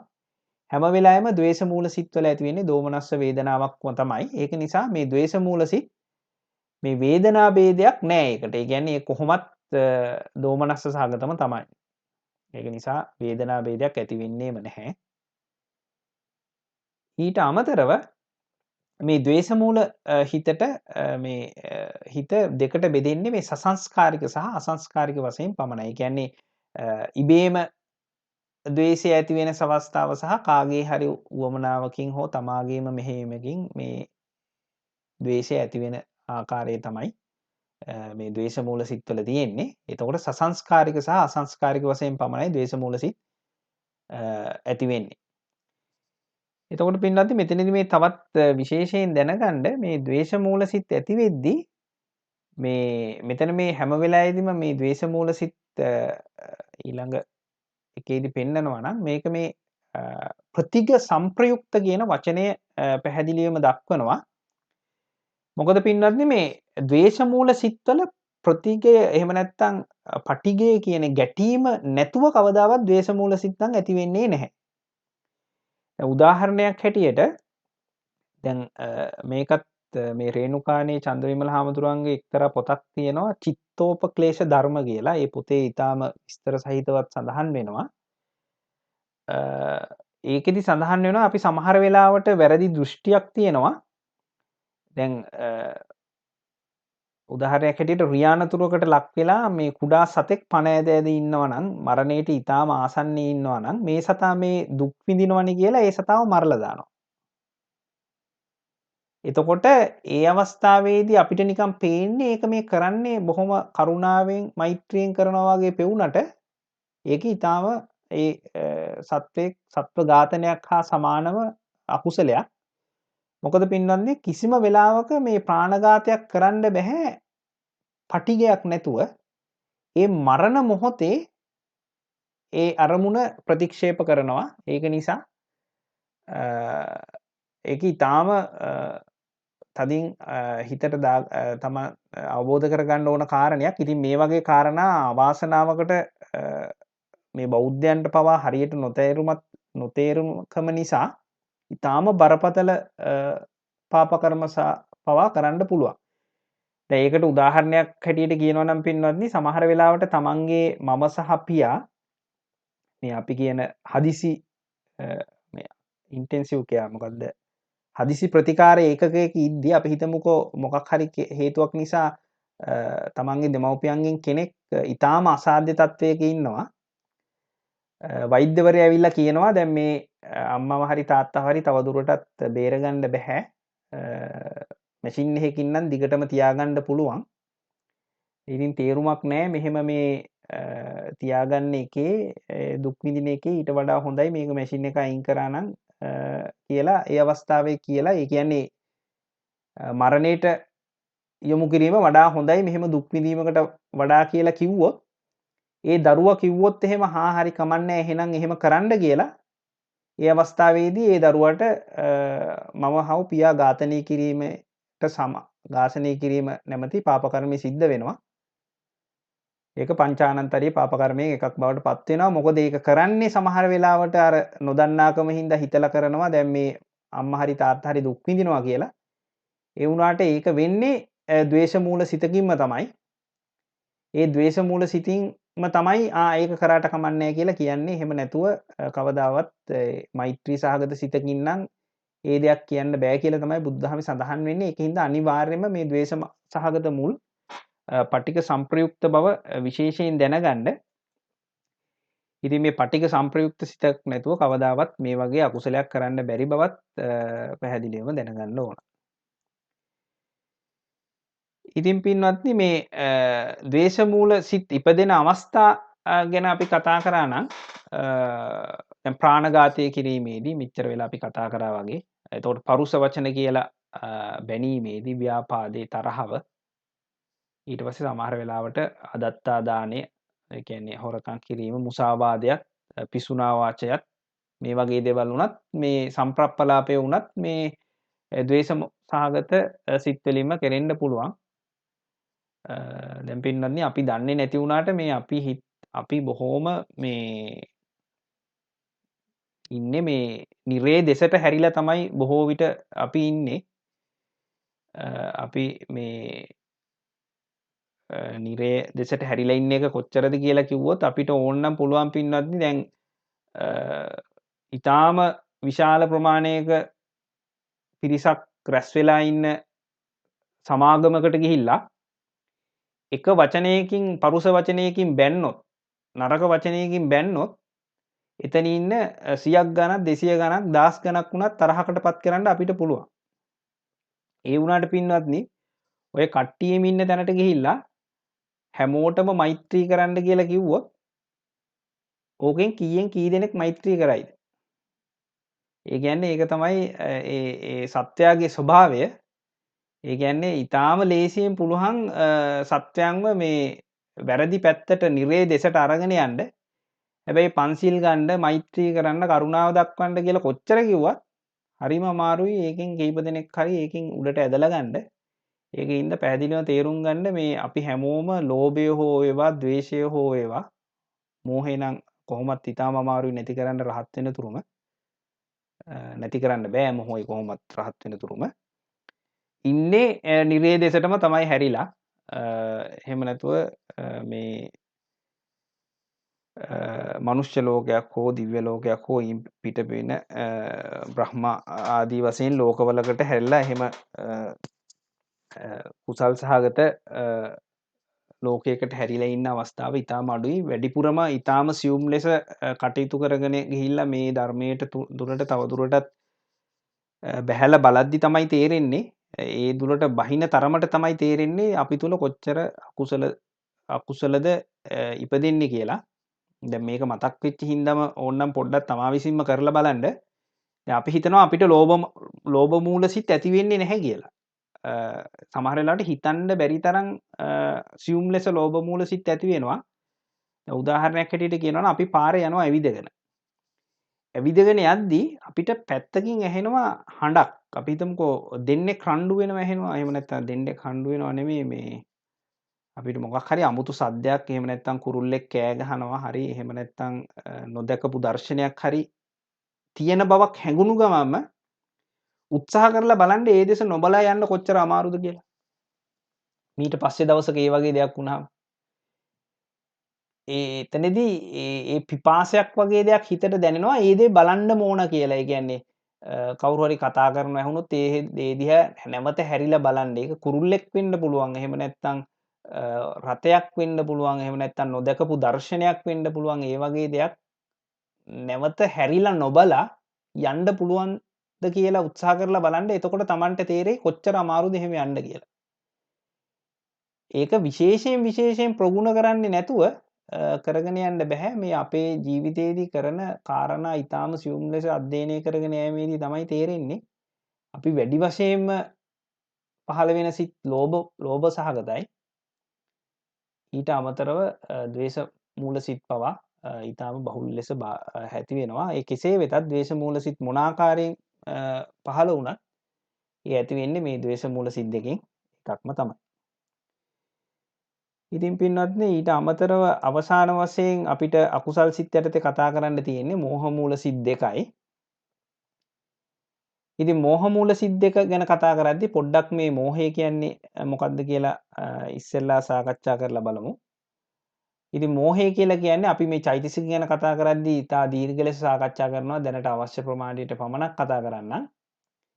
යම්කිසි කරුණක් හිතනකොට හරි අවබෝධ කරගන්න හරි අවස්ථාවේදී ඒක හරියට දැනගන්න පිළිවන් වෙන්නේ නැති ගතිය. එහෙම නැත්නම් හිත අඳුරු කරන එක්තරා ස්වභාවයකට තමයි මෝහය කියලා කියන්නේ. ඒක දැන් උදාහරණයක් හැටියට තවත් විදිහකට කියනවා නම් දැන් අපි අඳුරු කාමරයකට ගියාම මොකක් හරි සැලෙන දෙයක් දැක්කොත් ඒක හරියට පේන්නේ නැති නිසා බය වෙන්න පුළුවන්. ඒ වුණාට එතන හොඳ ආලෝකයක් තිබුණාම ඒක හරියට පේනවා හරියටම මේක තමයි තියෙන්නේ කියලා. එතකොට අඳුරු බව නැතුව ගිහිල්ලා හරියට දැකපු නිසා ඒ ගැන තුල තියෙන අපැහැදිලි බව අඳුරු බව නැති වෙලා හරියට දන්න ස්වභාවයක් එනවා.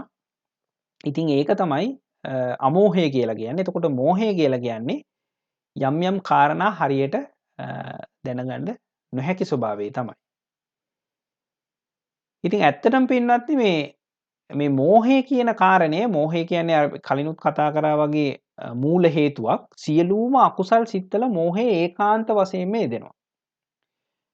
මෝහේ නැතුව ලෝභයක් ඇති වෙන්නෙත් නැහැ. මෝහේ නැතුව ද්වේෂයක් ඇති වෙන්නෙත් නැහැ. හරියට නොදන්නාකම නිසාම තමයි ලෝභය ඇති වෙන්නේ. හරි අවබෝධයක් නැතිකම ඇත්ත ඇති සැටියෙන් නොදක්නා නිසාම තමයි ද්වේෂය ඇති වෙන්නේ. ඒ වුණාට මේ මෝහ මූල සිත්වල මේ මෝහය ඊටා බලවත් වේදෙනවා. ඒක නිසා තමයි මේකට මෝහ මූල සිත් කියලා කියන්නේ. එහෙම නැතුව මේ සිත් දෙකේ විතරක් මෝහය යෙදෙන කියන අර්ථයෙන් මෝහ මූල සිත් කියනවා නෙමෙයි. මේ සිත්වල මෝහය බලවත් වේදෙන නිසා තමයි මෝහ මූල සිත් කියලා කියන්නේ. එතකොට මේ සිත් දෙකේ මෝහය පමණයි යෙදෙන්නේ. ලෝභය දහ ද්වේෂය කියන මූල හේතු දෙක යෙදෙන්නේ නැහැ. මෝහය පමණයි මේ මෝහ මූල සිත්වල යෙදෙන්නේ. එතකොට පින්වත්නි තවත් පොඩ්ඩක් කාරණයක් කතා කරන්න ඕන. දැන් අකුසල් සිත්වල තියෙනවා උද්දච්චය කියලා චෛතසිකයක්. දැන් චෛතසික ගැන කතා කරද්දී කෙරෙනවා ඒක ගැන.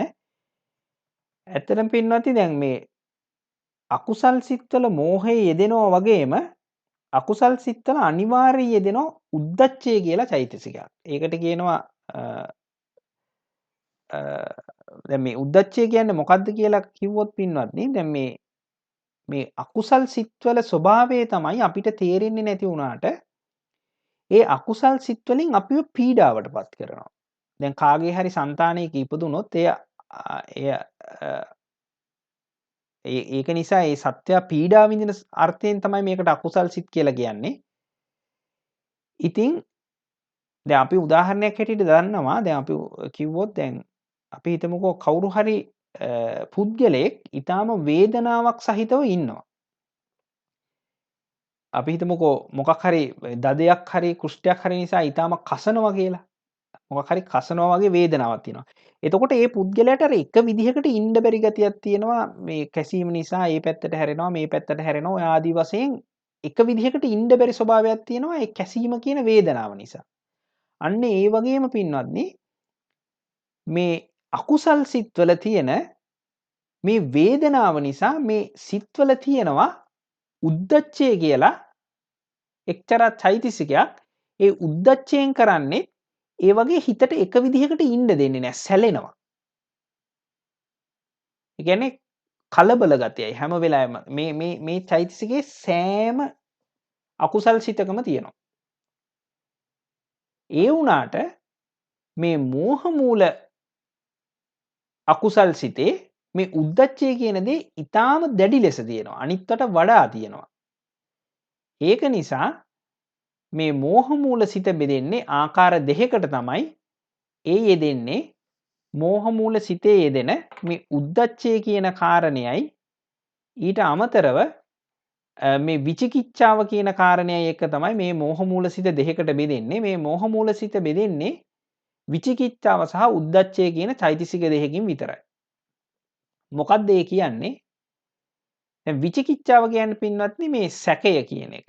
එතන මේ සැකය කියලා කියන්නේ මේ අපි උදාහරණයක් හැටියට පාර දිගේ යද්දී එක තැනකට එනවා. අපි හිතමු තුම්මං හන්දියකට එනවා. එතකොට අපි මොකක් හරි ගමනක් යද්දී තුම්මං හන්දියට ආපුවාම මේ මාර්ගයේද යන්නේ මේ මාර්ගයේද යන්නේ කියලා අපිට සැකයක් ඇති වෙනවා.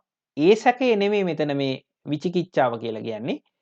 විචිකිච්ඡාව කියලා කියන්නේ මේ බුද්ධ ආදී රත්නත්‍රය ගැන ධර්ම රත්නය සංඝ රත්නය ආදී වශයෙන් ඒ උත්තමයන් ගැන හරි පින්පව්වල විපාක ආදී එහෙම නැත්නම් මරණින් මතු නැවත ඉපදීම යන ආදිය ගැන හටගන්නා සැකේ තමයි විචිකිච්ඡාව කියලා කියන්නේ. ඉතින් මේ විචිකිච්ඡාවත් එක්ක තියෙන මෝහ මූලසිත ප්‍රබල නම් එතකොට ඒක සඳහන් කරනවා මේ විචිකිච්ඡා සංප්‍රයුක්ත මෝහ මූලසිත කියලා. ඊට අමතරව මේ අර අපි කලින් කතා කරා වගේ උද්දච්චය කියන සිත හැම සිතකම යෙදුනත් සමහර සිත්වලදී මේ උද්දච්චය ඊටාම ප්‍රබල ලෙස යෙදෙනවා. ඒ අවස්ථාවලදී ඒකට කියනවා මේ උද්දච්ච සංප්‍රයුක්ත මෝහ මූල සිත කියලා. එතකොට නැවතත් සාරාංශ වශයෙන් කියනවා නම් ඇත්තටම පින්වත්නි හැම සිතකම මෝහය තියෙනවා. ඒ වුණාට සමහර සිත් තියෙනවා මෝහය ප්‍රබලයි. ඒ මෝහය ප්‍රබල වුණාම ඒ සිත් වලට කියනවා මෝහ මූල සිත් කියලා. එතකොට මේ මෝහ මූල සිත් බෙදෙන්නේ හැම අවස්ථාවෙදීම දෙආකාරයකට. මොකක් අනුවද? ඒකේ දෙන විචිකිච්ඡාව සහ උද්දච්චය කියන චෛතසික දෙක අනුව. විචිකිච්ඡාව කියන්නේ මොකද්ද? මේ බුද්ධ ආදී රත්නත්‍රය ගැන සහ පින්පව් ආදී කාරණා ගැන ඇති වෙන සැකයට කියනවා විචිකිච්ඡාව කියලා. උද්දච්චය කියලා කියන්නේ හිතේ ඇතිවෙන නොසන්සුන් ගතිය. එහෙම නැතුව අරමුණේ එක්තරා ආකාරයකට ඉන්න බැරි ගතිය. ඉතින් පින්නත් ඒක නිසා දැන් මේ මෝහ මූල හිත හැම වෙලාවෙදීම මේ අරමුණ වසනවනේ. අර ඇත්ත ඇති සැටියට දකින්නේ නැහැනේ මෝහයෙන්. ඒක නිසා මේ මෝහ මූල සිත හැම වෙලාවෙදීම උපේක්ෂා සහගත වෙනවා. ඒ කියන්නේ අරමුණ හරියට ගන්න බැරි හින්දා ඒක සෝමනස්ස සහගත හරි දැන් ලෝභ මූල සිත සෝමනස්ස සහගත වෙන්න පුළුවන්. මොකද ලෝභ මූල සිතෙන් අරමුණ හරියට ගන්නවා. අරගෙන ඒකේ මිහිර රස විඳින ස්වභාවයක් තියෙනවා. එතකොට ලෝභ මූල සුත සෝමනස්ස සහගත හරි උපේක්ෂා සහගත හරි වෙන්න පුළුවන්.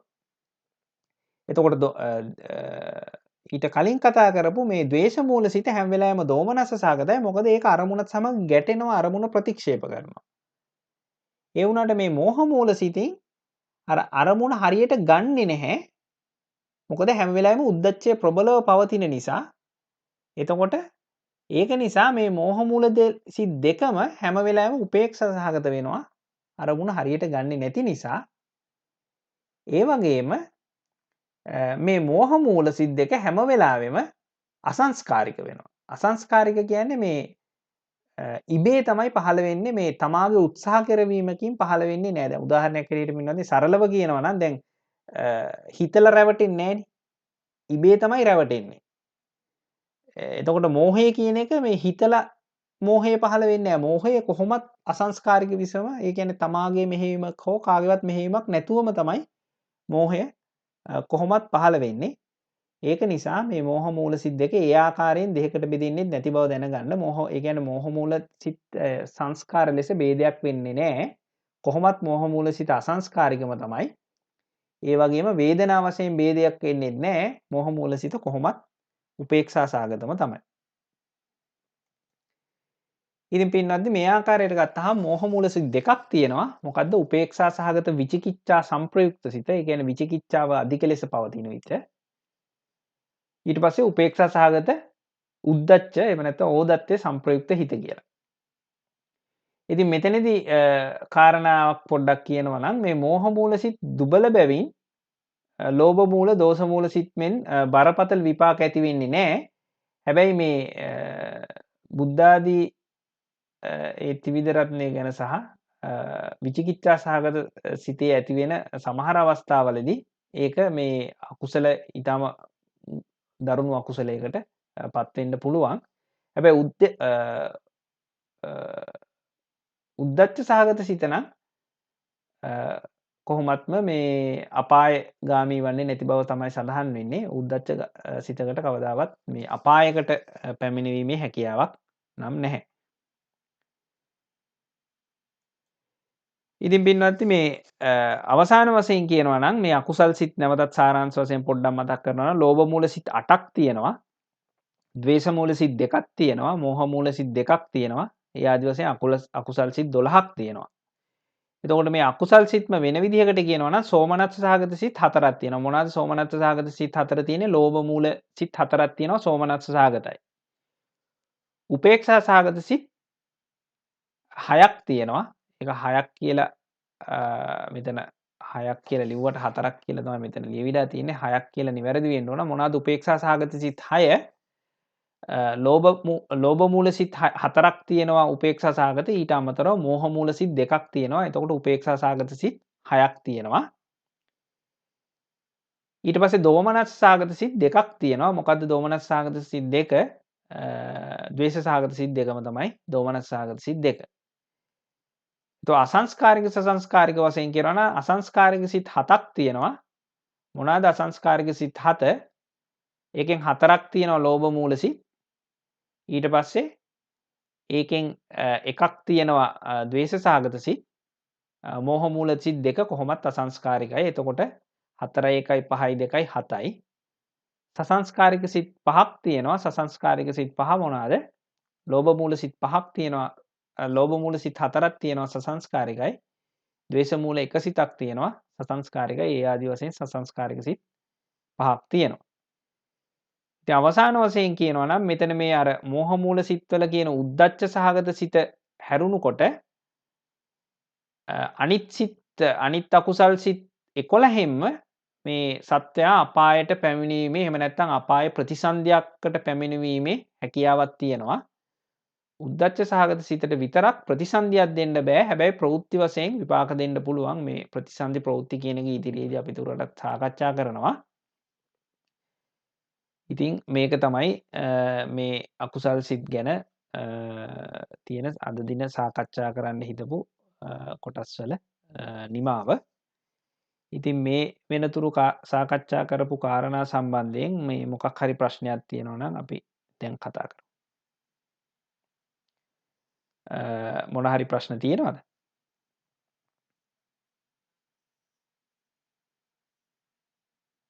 ඔව් කියන්න. ඔව් කියන්න.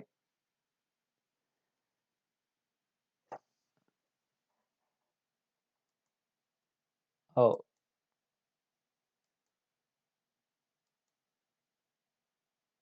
ඔව්. මං හිතන්නේ මේ වචන දෙකම යෙදෙනවා. සසංස්කාරික කියලත් යෙදෙනවා. කොතනද මේ හා හා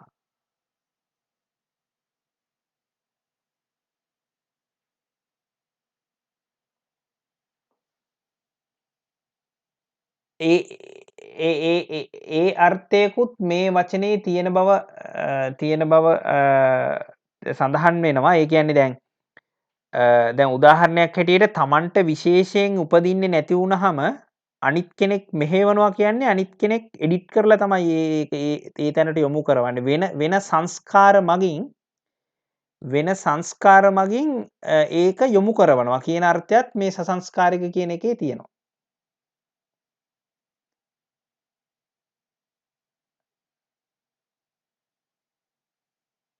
ඔව් සංකාර. ඔව් ඔව් ඔව් ඔව් ඔව් ඔව් ඔව් මේ වචන දෙකම යෙදෙන තැන් නම් දැකලා තියෙනවා. ඔව්.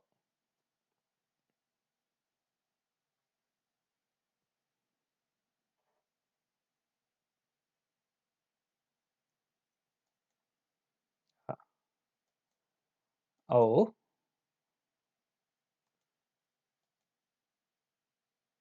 නෑ. නෑ. නෑ. භවාංග සිත ඇති වෙන්නේ ඇත්තටම මේ දැන් මොනවාද කාමාවචර ලෝකවල සත්වයන්ට විපාක ඒ කියන්නේ භවාංග සිත් ඇත්තටම 8ක් තියෙනවා. සමා වෙන්න 10ක් තියෙනවා. කාමාවචර ලෝකවල සත්වයන්ගේ භවාංග සිත් තියෙනවා 10ක්. ඒකෙන් 8ක් අනිවාර්යයෙන්ම සහේතුක සිත්. සහේතුක කියන්නේ සහේතුක කියන්නේ හැම වෙලාවෙදිම මේ හොඳ පැත්තේ හේතු තියෙන්නේ. ඒ කියන්නේ අලෝභ, අදෝෂ, අමෝහ කියන හිත් යෙදිලා තමයි ඒ ඔව් භවාංග සිත් ඇති වෙන්නේ. ඊට අමතරව තවත් ඇති වෙනවා මේ අහේතුක සිත් දෙකක් තියෙනවා. ඒ අහේතුක සිත් ඇති වෙන්නේ එකක් මේ කුසල අහේතුක සිත ඇති වෙනවා. කුසල අහේතුක සිත් තමයි අර අපේ මනුෂ්‍ය ලෝකයේ ඉන්න මේ ඔය ಜಾති අන්ධ. එතකොට අර ඒ කියන්නේ ඉපදීමෙන්ම අන්ධ, ඉපදීමෙන්ම ඇස් පේන්නේ නැති, ඉපදීමෙන්ම ගොළු වගේ ඒ මනුෂ්‍යයන්ට තියෙන්නේ මේ අහේතුක කුසල විපාක හිතක්. ඊට අමතරව නරකයේ ඉපදෙනවා නම් ඒ කියන්නේ අසුර අපායක, പ്രേත අපායක, තිරිසන් අපායක ඊට අමතරව සතර අපාය කියන මේ සියලුම සතුන්ට ඇති වෙන්නේ අහේතුක අකුසල විපාක හිතක්. ඇත්තටම මේ අපි දැන් කතා කරපු මේ ලෝභ මූල සිත් 12න් කිව්වනේ 11කින් ඇති වෙනවා කියලා නරකයක උපදීමක්. ඒ ඉපදීමක් ඇති කරන ඒ විපාකය අනිවාර්යයෙන්ම අහේතුක අකුසල ප්‍රතිසන්දියකින් තමයි ඇති වෙන්නේ. ඒ කියන්නේ මේ 12ම මේකෙන් 11ම මැප් වෙන්නේ. ඒ කියන්නේ මේ 11න්ම ඇති කරන්නේ අර එකම අහේතුක අකුසල විපාකය තමයි. ඒක අහේතුක අකුසල සම්තිරණ චිත්තයක් කියන හිතකින් තමයි ඉපදෙන්නේ. එතකොට මේ අපි සාමාන්‍ය අපි මනුෂ්‍යයන්ට දැන් මේ අපි හොඳින් ඇස්කම් පේන අතපය තියෙන මනුෂ්‍යයන්ට ඇති වෙලා තියෙන්නේ බොහෝ වෙලාවට අර කලින් කියපු කුසල ද්විහේතුක හෝ ත්‍රිහේතුක හිත් තමයි. හරි. ඒ ගැන තව දුරටත් ඉදිරියේදී කතා කරනවා. එතකොට තවත් පැහැදිලි වෙයි කියලා අපි බලනවා. ඔව් තව ගොඩාක් කතා කරනවා. මේ ප්‍රතිසන්දි ගැන එහෙම කතා කරද්දී මේවා කොහොමද මේ මොන සිත්වලින් මොන භවාංගද ඇති වෙන්නේ කියන එක ගැන ඉදිරියේදී කතා කරනවා. ඔව් ඔව් ඔව් ඔව්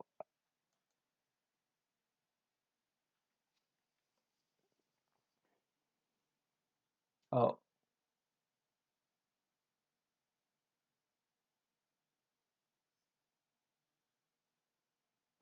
ඔව්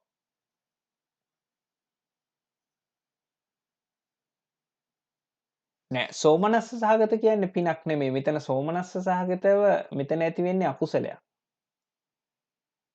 නෑ අතනදි හදවතේ පිනා යෑම කියලා අතනදි කරන්නේ මේ හදවත පිරිසිදු කරනවා කියන අර්ථයෙන්.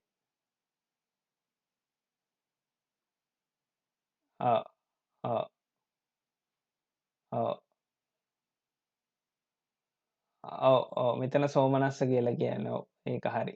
ස්වාමින් වහන්සේගේ ඒ විස්තර කිරීම හරියටම හරි. ඔව්.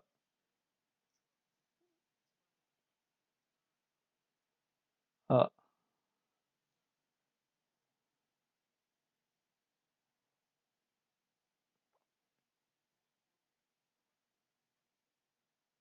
ඔව් නෑ අපි මේක ඉදිරියේදී තවදුරටත් සාකච්ඡා කරමු. එතකොට තවදුරටත් ඕක විග්‍රහ කරන්න පුළුවන්. ඕතනදී තියෙන හොඳම දේ තමයි මේ මේ බුදුදහමේ මේ සත්වයන්ට ඇතිවෙන හිත් විස්තර කරන්නේ මේ අභිධර්මයේ තියෙන චිත්තුප්පාද කාණ්ඩේ තමයි. හරිද? එතකොට මේ චිත්තුප්පාද කාණ්ඩේ තමයි මේ ලෝකේ සියලුම සත්වයන්ට ඇතිවෙන සිත් සියල්ලම විස්තර කරන්නේ. එතකොට මේ සිත් වලින් පිට වෙන කිසිම හිතක් ඇති වෙන්න බෑ. හරිද? එතකොට දැන් මේ සිත්වල තමයි මේ කාමාවචර සෝබන සිත් කියන මෙතන මේ 24 තියෙන්නේ. හරිද? මේ 24න් 8ක් කුසල් හරිද? 8ක් විපාක 8ක් ක්‍රියා. හරිද? එතකොට මේ ක්‍රියා 8 අනිවාර්යෙන් ඇති වෙන්නේ රහතුන් වහන්සේලාට, පසේ බුදුරජාණන් වහන්සේලාට, සම්මා සම්බුදුරජාණන් වහන්සේලාට විතරයි. එතකොට මේ 8 අයින් කරන්න ඕන. හරිද? එතකොට තව ඉතුරු වෙන්නේ 16යි. ඒ 16න් 8ක් කුසල් 8ක් විපාක. හරිද? එතකොට විපාක කියන එක ඇති වෙන්නෙත් නෑ අපි මොනාවත් කරද්දි. විපාක ඇති වෙන්නේ විපාක අවස්ථාවේදී විතරයි. එතකොට මේ කාමාවචර සෝබන සිත් වලින් 8ක් විතරයි මේ ලෝකේ ඇති වෙන්නේ. ඒ 8ටම කියන්නේ කුසල් සිත් 8ක් කියලා. ඉතින් දැන් ඔය කියන තර්කයට පින කියන්නේ එකක් නම් කුසලයේ කියන්නේ එකක් නම් මේ අභිධර්මයේ තැනක තියෙන්න ඕන මේ ටික පින් මේ ටික කුසල් කියලා. එහෙම නෑ.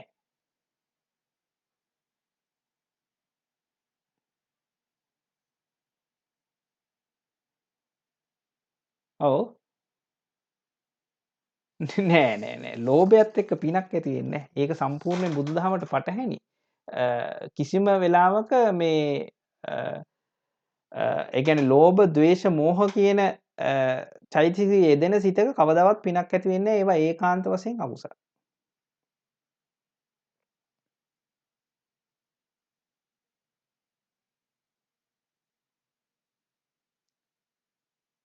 ඒ කියන්නේ දැන් මෙහෙමයි බුදුදහමේ තියෙන වචනවලට දැන් අතන සෝමනස්ස සහගත යෙදුණා කියලා ඒකට කියනවා නම් පින කියලා ඒක වෙන බුදුදහමට විරුද්ධ අර්ථ දැක්වීමක්. ඒ කියන්නේ දැන් මෙතනදී සඳහන් වෙන විදිහට මෙතන මේ ඉතින් මේ වර්ග කිරීමේ ඊට නෑනේ එකක්.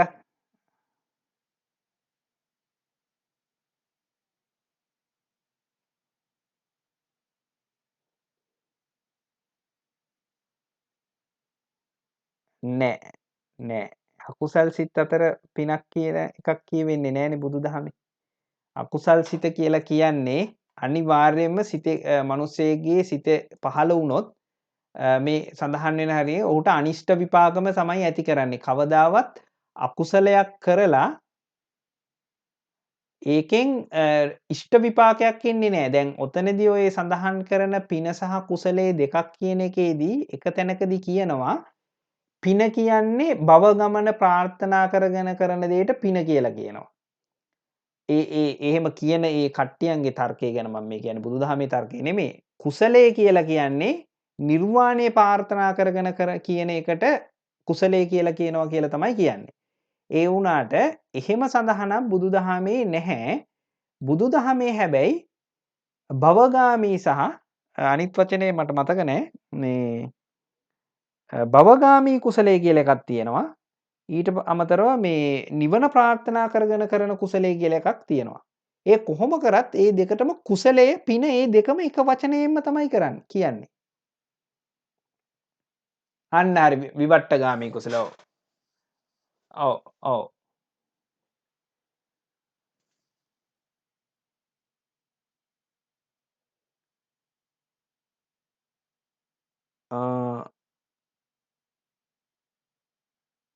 ඔව් දැන් මෙහෙමයි. ඕක තවත් සඳහන් කරනවා නම් ඕනෑම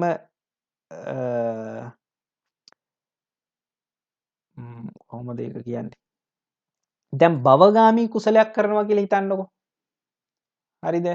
අපි හිතමු මට ඕනා දිව්‍ය ලෝකෙ ඉපදෙන්න. මට ඒක තමයි දැන් මම මේ කියන්න හදන්නේ. එතනදී පළවෙනි හිත ලෝභ මූලයි. හරිද? දිව්‍ය ලෝකෙ ඉපදෙන්න ඕන කියලා හිතන හිත ලෝභ මූලයි. හරිද? ඒ වුණාට ඒකත් එක්ක මලක් පූජා කරද්දී ඉපදෙන හිත ලෝභ මූල සහගත නැහැ. ඒක මෙහෙමයි. ඉතින් ඒක බුදුදහමේ සඳහන් වෙන්නේ එහෙම තමයි. හරිද?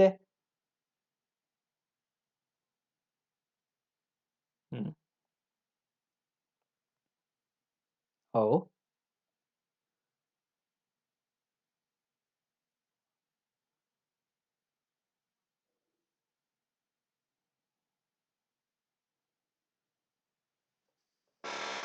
නෑ. ඒක හේතුවක් හැටියට සඳහන් වෙනවා. ඒකට මට මේ මොකද්ද අපේ මේ ප ဋ ඨාන ප්‍රකරණේ ඕක ඔය කලින් ඇතිවෙන ලෝභයට හේතුවක් තියෙනවා. ඔය ලෝභය ඒ කියන්නේ අකුසලයේ හේතු වෙනවා කුසලයට.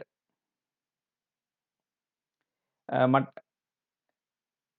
නෑ දැන් අර මෙහෙමයි දැන් මෙහෙමයි. අතනදී දිව්‍ය ලෝකෙ ඉපදෙන්න ඕන කියලා හිතන අකුසලය නරකයට පමුණවන අකුසලයක් නෙමෙයි.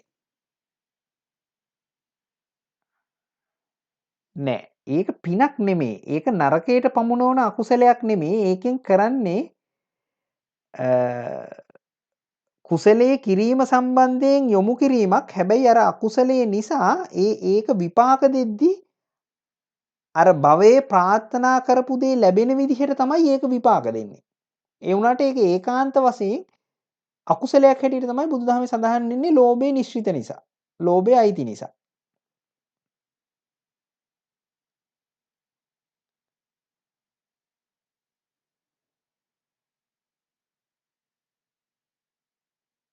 ඒක ඉතින් ඔව්. ඔව්. නෑ. ලෝභයේ පවක් කියලා තියෙනවා. දැන් මේ අකුසල් සිත් වල අයිති වෙන තැනම මේ කියනවනේ මේ ලෝභ, ද්වේෂ, මෝහ නිසා තමයි අකුසල් සිත් ඇති වෙන්නේ කියලා. ඔව්. දැන් මොකද්ද?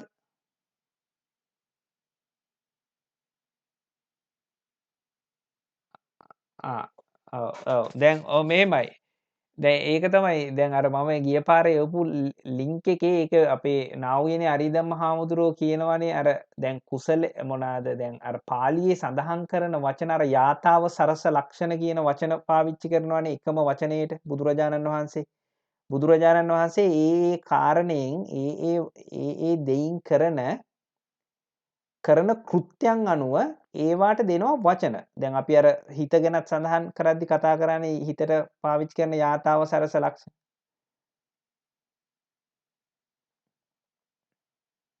ඔව්.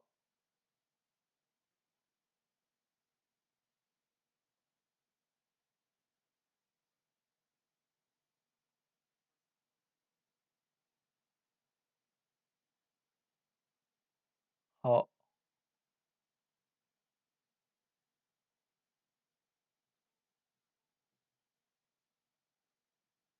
හ්ම්. මට ඒක හරියට පැහැදිලි වෙන්නේ නෑ මොකක්ද ඒකේ හිතන්නේ කියලා. දැන්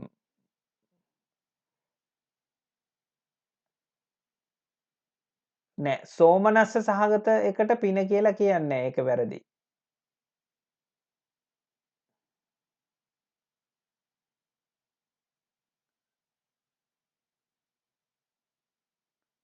ඔව්. ඔව්. ඔව්.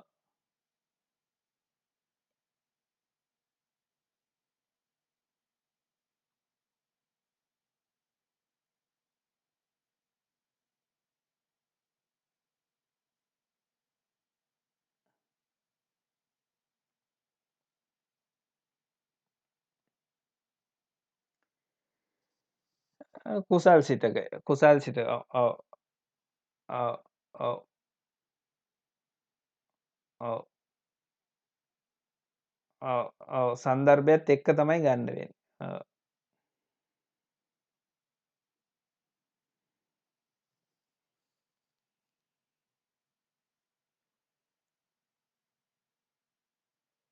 අසංස්කාරික. අසංස්කාරික. අසංස්කාරික.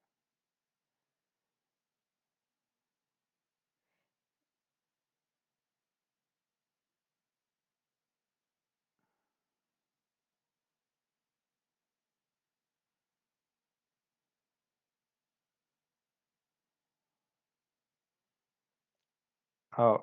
හ්ම්. ඔව්.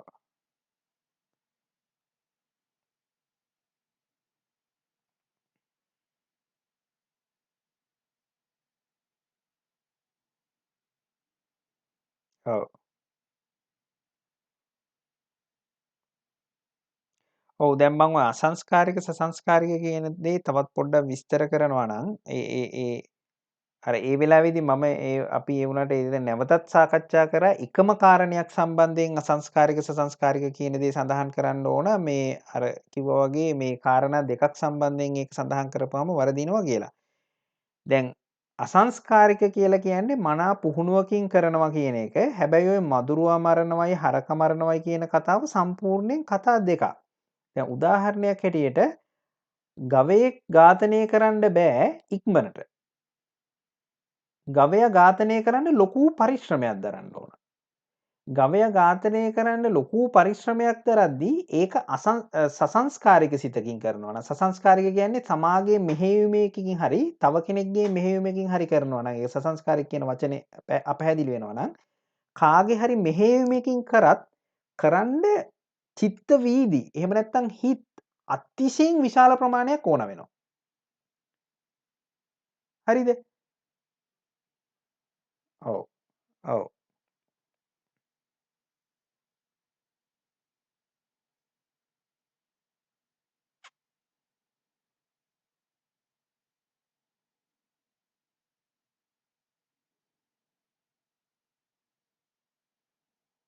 ඔව්.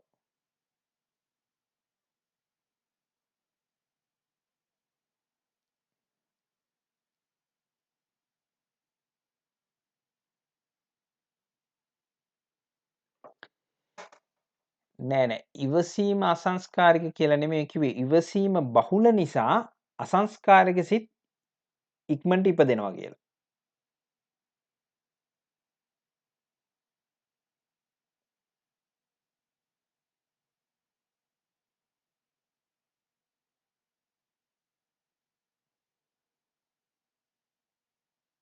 නෑ නෑ නෑ. එහෙම නෙමෙයි අපේ හාමුදුරුවනේ. තමන්ගේ වුණත් මෙහෙයුමකින් වෙනවා නම් ඒක සසංස්කාරිකයි කියලා තමයි ධර්මයේ සඳහන් මේ පොත්වල සඳහන් වුනේ.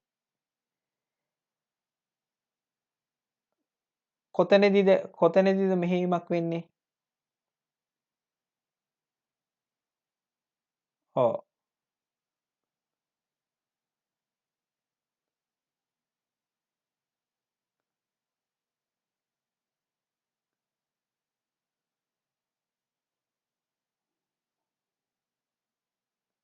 ඔව්. ඔව්.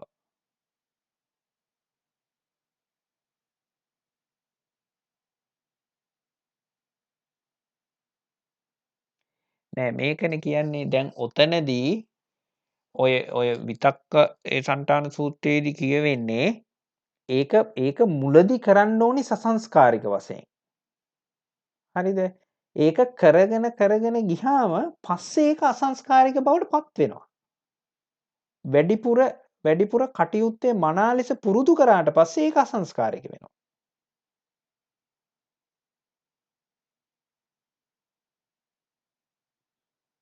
හරි.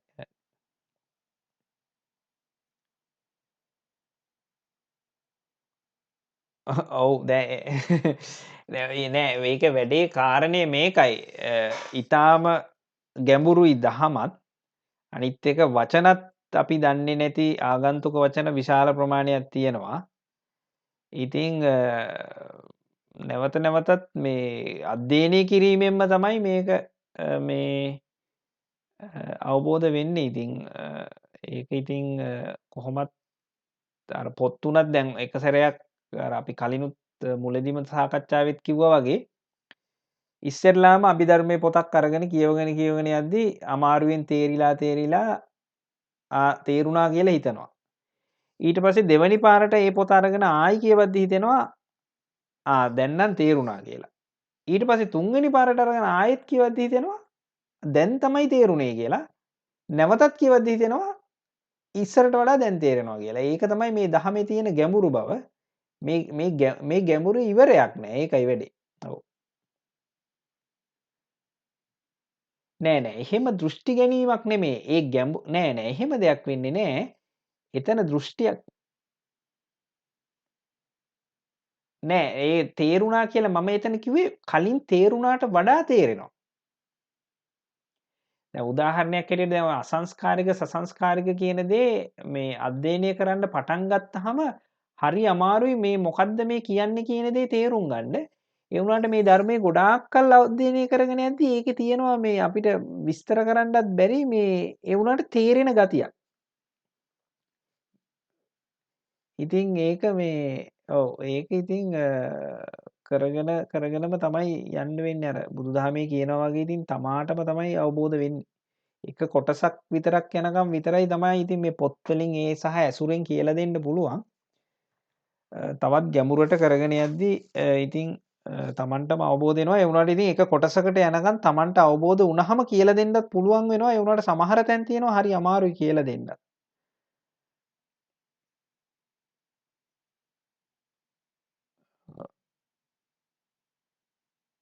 හරි. තෙරුවන්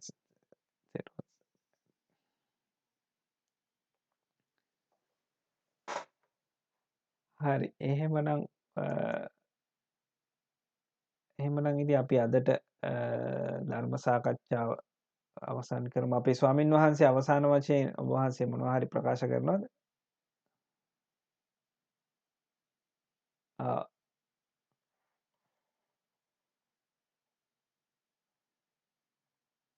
එහෙමයි අපේ හැමෝම.